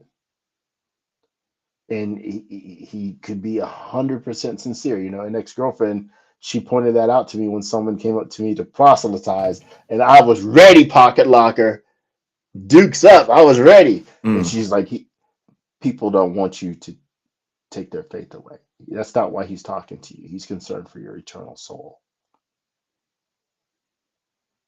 Yeah, yeah, and you know, there's so much here. So much is summarized by that. There really is a way in which that's the epitome of religious privilege, right? Is for you to be in a conversation with a loved one, and it's not a big deal, but it's just funny. Like, even then, they're like, we're concerned what they want. We're always worried about offending or upsetting a religious person, and it's so weird that we never seem to worry about them. Like, why isn't it important that they have an opportunity to think critically about their faith? Why isn't them having an opportunity to doubt something that we see as something worth prioritizing, or that makes you a good neighbor to a religious person, to say like, hey, I don't even know if that's true. And I think there's a lot to it. Yes, a lot of it is religious privilege and societal norms and all that type of stuff. But I think part of it is where you get with disordered people. It's so I often talk about how part of the problem I see with, like, for instance, progressive Christians, right, is that rather than spending a lot of their time and energy trying to change the problematic believers, like, okay, you're a progressive Christian, cool, you recognize like these crazy other people are really a problem. Okay, why are you spending less time trying to fix them and more time trying to convince the rest of us you're not like them? And it's like you're trying to get acceptance from LGBTQ people rather than making your conservative buddies less bigoted, right? And I think largely what that is they already recognize that that's not going to happen. They've already recognized that those other people are so resistant to change and so knee deep in their particular vision of the world that, like, that's no longer a productive use of their time. They just want you to know that, like, yeah, they're hanging on to their Jesus stuff, but they think you're cool, right? And so I'm kind of saying the same thing largely about the way society treats religious people as a whole. People recognize that people hold on to these beliefs. They're so resistant to change. It has nothing to do with what is reality and any of that, that it's like we treat them accordingly. We treat them like they're not even capable of that. That's like not a good use of your time. So don't even bother. And actually, if you try to change them, like, you're kind of the jerk. And I do think that that's like, it's very much feels like when you realize, for instance, that like you have a parent with a personality disorder or something like that, and you realize, you get to that point where you realize they can't be empathetic towards you. They can't be who you need them to be. And if you're going to stay in relationship with them, you do your best to like establish boundaries. That's why you hear people saying, okay, we'd agree, we're not going to talk about this or whatever. And then you like manage how much of this person you even have or interact with, because you just recognize that that particular part of their personality is so resistant to change, it's literally not worth it. But again, like, my point is just to say, I think people recognize that, but we've got it so twisted because part of their whole thing is that dominance. And they've done such a great job becoming the socially acceptable form of collective delusion that you have to work against some really serious and strong social pressures to even be willing to have that kind of critique. And it will be met with social pressure. Like that situation you were in. You were, I'm sure, the friendliest, nicest atheist one could ever meet, right? But still your partner was like, hey, don't be doing, you know what I mean? Like, and it's not like a big deal, but it was a rebuke, right? Absolutely. Yeah. Absolutely. And look, here I am saying she's right. And I told her Sure, at the sure, time, sure. I told her at the time, you're right. You're absolutely right. So I'm going to be fine. And I hope that person's going to be fine too. But he just was clearly invested the way his book tells him he should be. You should be out there saving souls, at least in that respect, right? He saw me and I clearly looked like some reprobate, I suppose.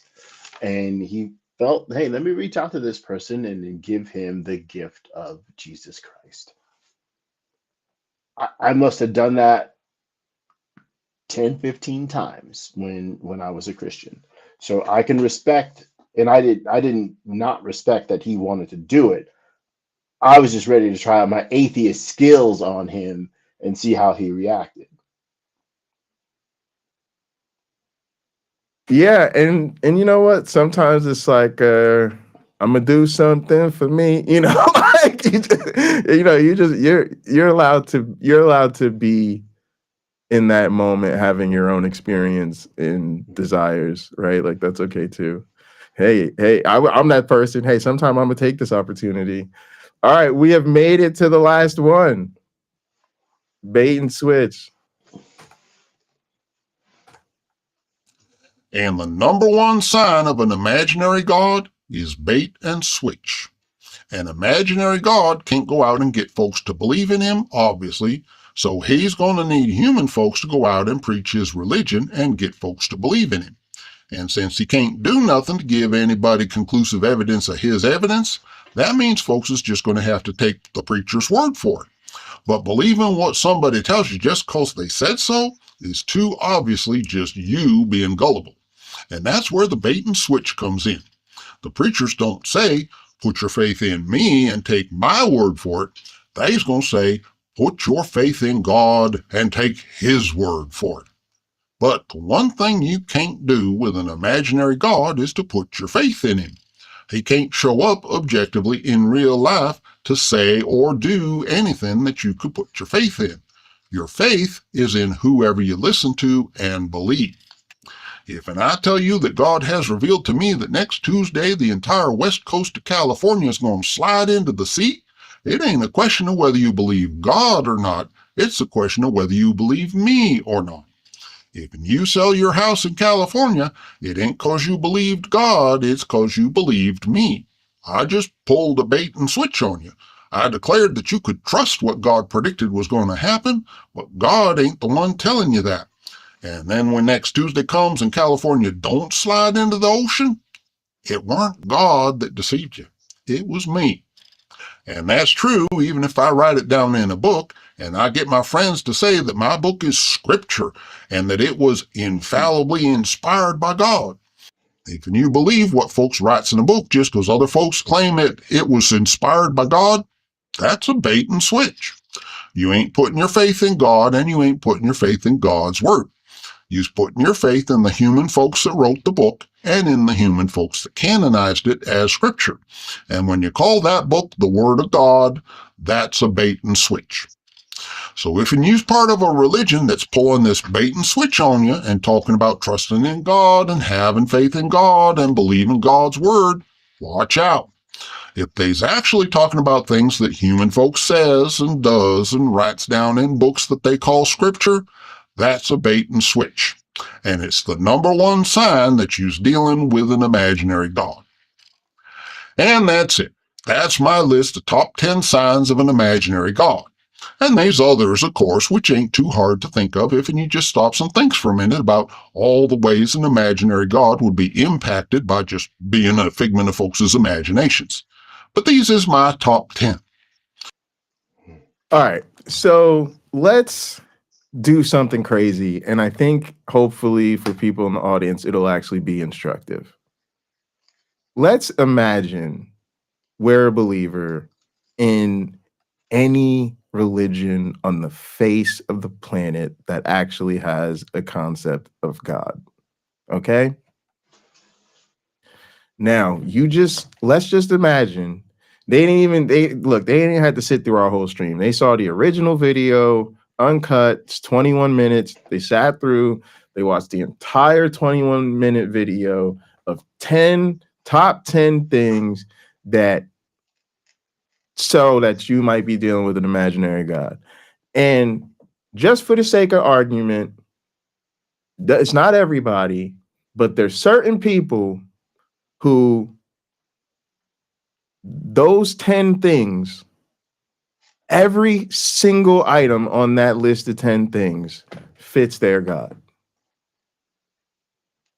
Now, how many of those believers would watch this top 10 video and immediately have a crisis of faith? My number is incredibly low. Mine is too. And so the reason for this exercise is to show you that that's something that's not right. There's something off there.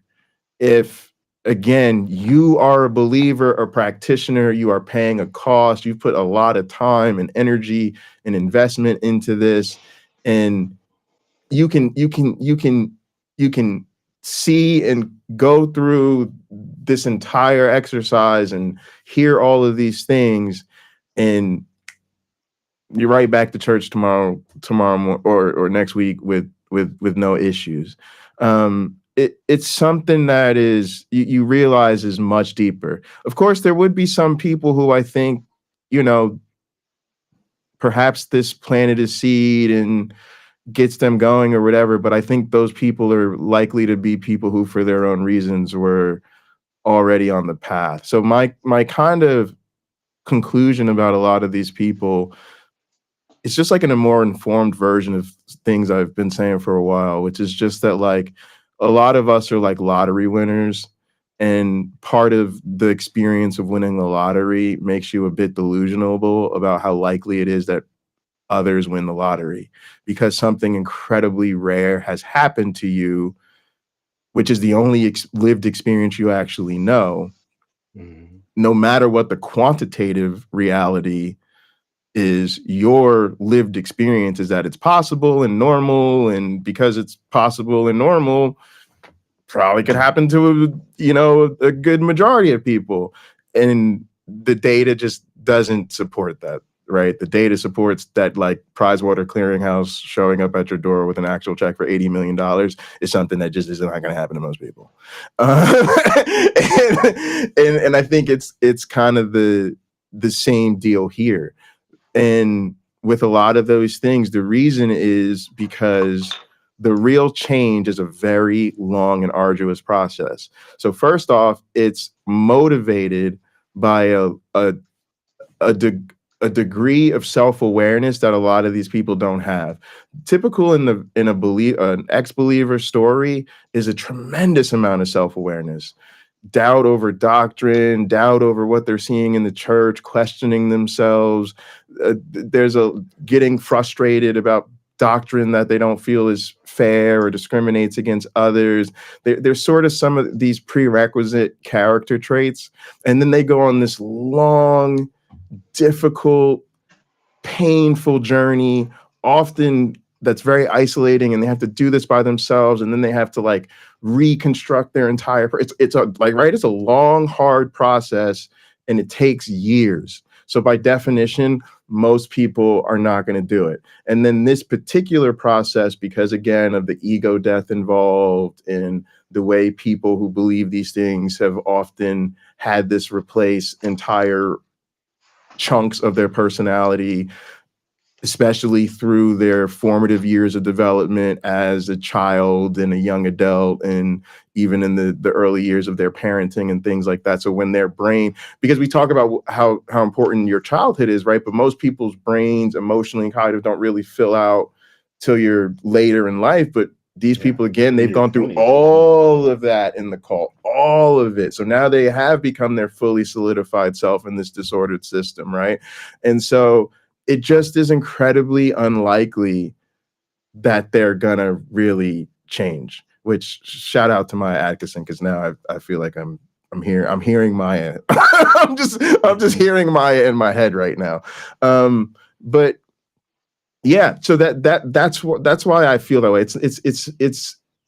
It is in a sense helpful because I've been trying for so long to figure out like why people are so resistant, and I really do think it's just a case of a lot of them can't. It's just unfortunately they can't. And the reason I said that was really to say that I think for the people who change, it says something more about that person than it does the likelihood of that process happening. It says that you have one of the few people who actually, first off, through some combination, I think, of their unique personality and their unique makeup, and then also their unique environment and sort of lived experience. So for instance, like I give my mental health credit, struggling with a mood disorder, being bipolar puts you, if you want to survive it, puts you in, and you can, because you know have a certain amount of functioning and things like that. But if it puts you in a rare group of people because you have therapists in your life, you have psychiatrists in your life, you have medication in your life. And also it feels very unsafe to not have a firm ground in reality. Like you not having a firm ground in reality has consequences, and those consequences typically will lead to institutionalization. So you just don't play around with it. But that becomes a unique factor of your environment and lived experience that not everybody has. Being a professional scientist, particularly professional evolutionary biologist, puts you in a way rare group in terms of people who understand evolution and science. And it also creates a professional environment that's not pushing you in that direction, but at least it's not weird to go in that direction, and it's kind of normal in your in sort of the people who are training you professionally. So that again is a hugely different environment than a lot of people exist in professionally. So those type of things, you know, they contribute, but at the end of the day, I still have to remember that's just not the situation for most people. Yeah. And unfortunately, they're probably not going to change their beliefs anytime soon, even if they sat down and went through a list of 10 things that mean you might be believing in an imaginary God. They would just say, thanks, that was a great video. They might even, again, throw you that superficial, hey, this has given me a lot to think about, and then they're off. I got lucky, Pocket Locker, in that for me, it was about my integrity. Could I support a God that believed in genocide? No. Could I support a God that ordained slavery? No.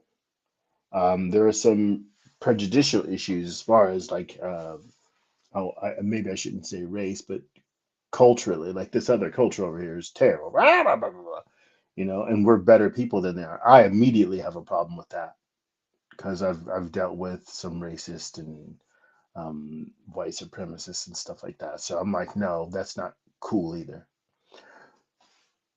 So that's me realizing that I had some points in my integrity that were sound and worth defending, and that I wouldn't associate with the type of person, if the God of the Bible was an individual, was a human being, I wouldn't associate with them because they clearly have some problems that I'm not here on this earth to fix, right? I would say my piece and move on. A lot of believers don't look at it the same way. It's not that their integrity is at risk when we present these troubling facts. It's not. It's their salvation. And I was lucky that for me, my integrity meant more than any potential salvation. Because rolled into that, I have to ask the question, is it moral for God to make a person who was a good person suffer eternally just for the sin of not believing in him? My answer is no. So I couldn't align myself anymore with a God that was like that. I still went on to go to denominational church, non-denominational, forgive me, church, and ultimately I walked out of there too, probably for the last time, because it just didn't seem to hold up anymore. So Michael brings up they special plead away the parallels. That's true of Mormonism. Insert whatever religion you want, just not mine. And again, so many of these things that I think I've seen from the perspective of debunking, I'm now seeing from a critique on people's personality. Because this form of special pleading, right? And that's how we call it, right? That's like, you're like, you've made a bad argument, or let's do the outsider's test of faith, right? Yeah. They're sort of we understand it from a philosophical standpoint, right? And then we can identify it even from a right, special pleading. So we have a name for it, we recognize the behavior, right? But again, when you start to think about these personality types, it's very interesting, because part of what you see with like narcissistic type behavior is that ability. Is a person will, so for instance, like my partner I was dealing with could recognize if we were watching a movie or a TV show together. They could immediately call out manipulative behavior. They could immediately call out when somebody was manipulating someone and was toxic, and I can't stand this person, they're so annoying, right? Because they could call it out in others, but then totally lack any sort of self-awareness or ability to acknowledge this thing in their own behavior. So there's so many of these things that I'm seeing now that are like, in a sense, it's giving me okay, here's the bad argument, here's the bad faith behavior, but now I'm seeing like there's a reason people are like that, right? And it's so interesting to me, because this is like a new awakening for me. This is like reinvigorated me, because I was kind of losing a lot of steam for counter apologetics, to be honest, because it was just,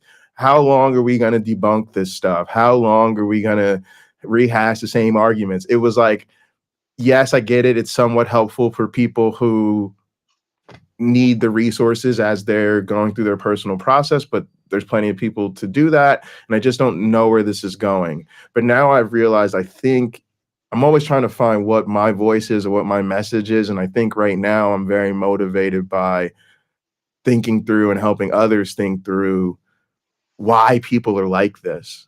Because I think that I've been telling people like, hey, engaging in the debates is really probably not productive. Hey, a lot of times the conversation is not productive. Now I'm like,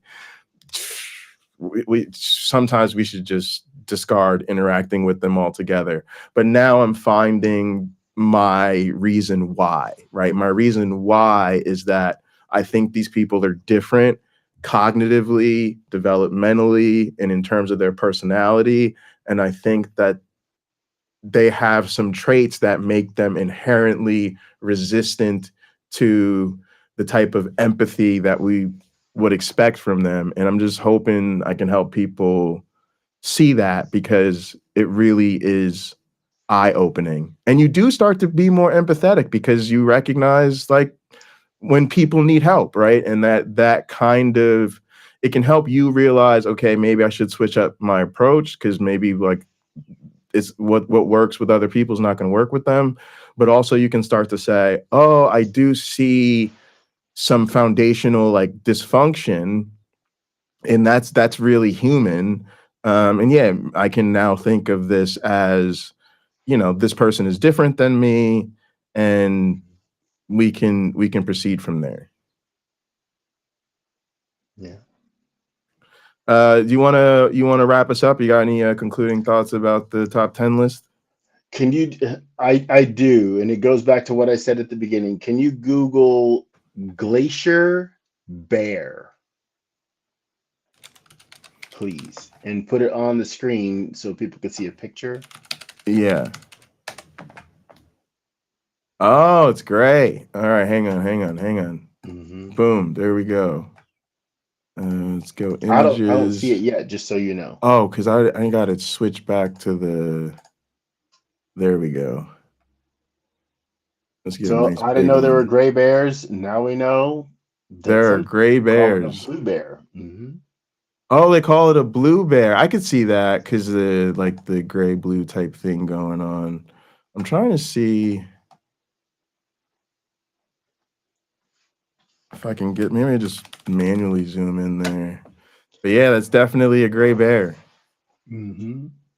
Absolutely a gray bear. I really enjoyed that video. I think it was Me good too. content. I think it was Mm-hmm. kind of a fun way to go at the critique. But I also thought it was direct in the sense Yeah. of finding a fun and playful way to actually kind of go there and say, hey, maybe all this is imaginary. Yeah, It and can be it's that simple. uh Mm-hmm. again, folks, my concluding thought will be like, I now understand again that that's this, it's the same thing. The same way that I think there's something to the personality of a person who can observe uh, a destructive behavior in another person, but refuses to acknowledge that they do destructive behavior to others that they should clearly be aware of because it's literally the same behavior. There's also something to people. Okay, so when you look up like this, say you go and you look up narcissistic personality disorder or narcissistic behavior or religious narcissism or whatever, right? Part of a narcissist personality is obsession with a fantasy. That is part of the clinical diagnosis is an obsession with a fantasy of unlimited power or social value or success or whatever, right? And so again, you start to realize the reason some people can't ever let go of their fantasies and why they've made a fantasy their whole personality. Yes, it's indicative of a disordered personality. I'm sorry, that's them apples. Got to deal with reality on reality's terms, right? And so I Mm-hmm. hope people can like take that from this too. Like start when you see this stuff, start thinking deeper about why is this person like this. I think it actually is a new, hopefully not new, but like new for me, and hopefully as others deal with this, like a new way of thinking about it that goes beyond just why do they believe things I don't agree with, or why are they confident in things that I don't think are true, or whatever. It really starts to ask the deeper question that I think we have to ask if we're ever gonna address our need to cooperate and live together. We need to start to figure out why these people are the way they are. Thanks to everybody that's been in the chat today. Yes, Thanks to thank you. all of the mods. Thanks everybody who watches later. Please participate in the conversation by answering the question of the day or just leaving us a comment. And definitely want to invite everybody to join our Discord, where you can keep the conversation going with the community, and also to check out our link for Gather. Gather.town is a virtual headquarters, and it's where we can all be interacting when we're offline. And it's a 24/7 open space for people in our community to hang out and have fun with each other. We do this every Sunday. I also think tomorrow probably I need to do a Black Free Thinkers over on the Skeptic Haven channel. Check that out. Also subscribe to Michael Beverly's channel. I get together with Michael and do recordings pretty much every other week. And we've got some stuff that just came out, and we've got some other cool stuff that's coming up. So thanks everybody. My one black friend, you got anything else coming up you want people to know about? Nah, All life's not right. that exciting right now. Nah, we know you got a lot of transition in real life going on, Oh and yeah, just I would, packing, moving, landscaping. yeah, one way or another, I'm headed in the same direction. All right, folks, Mhm. as always, be good to yourselves.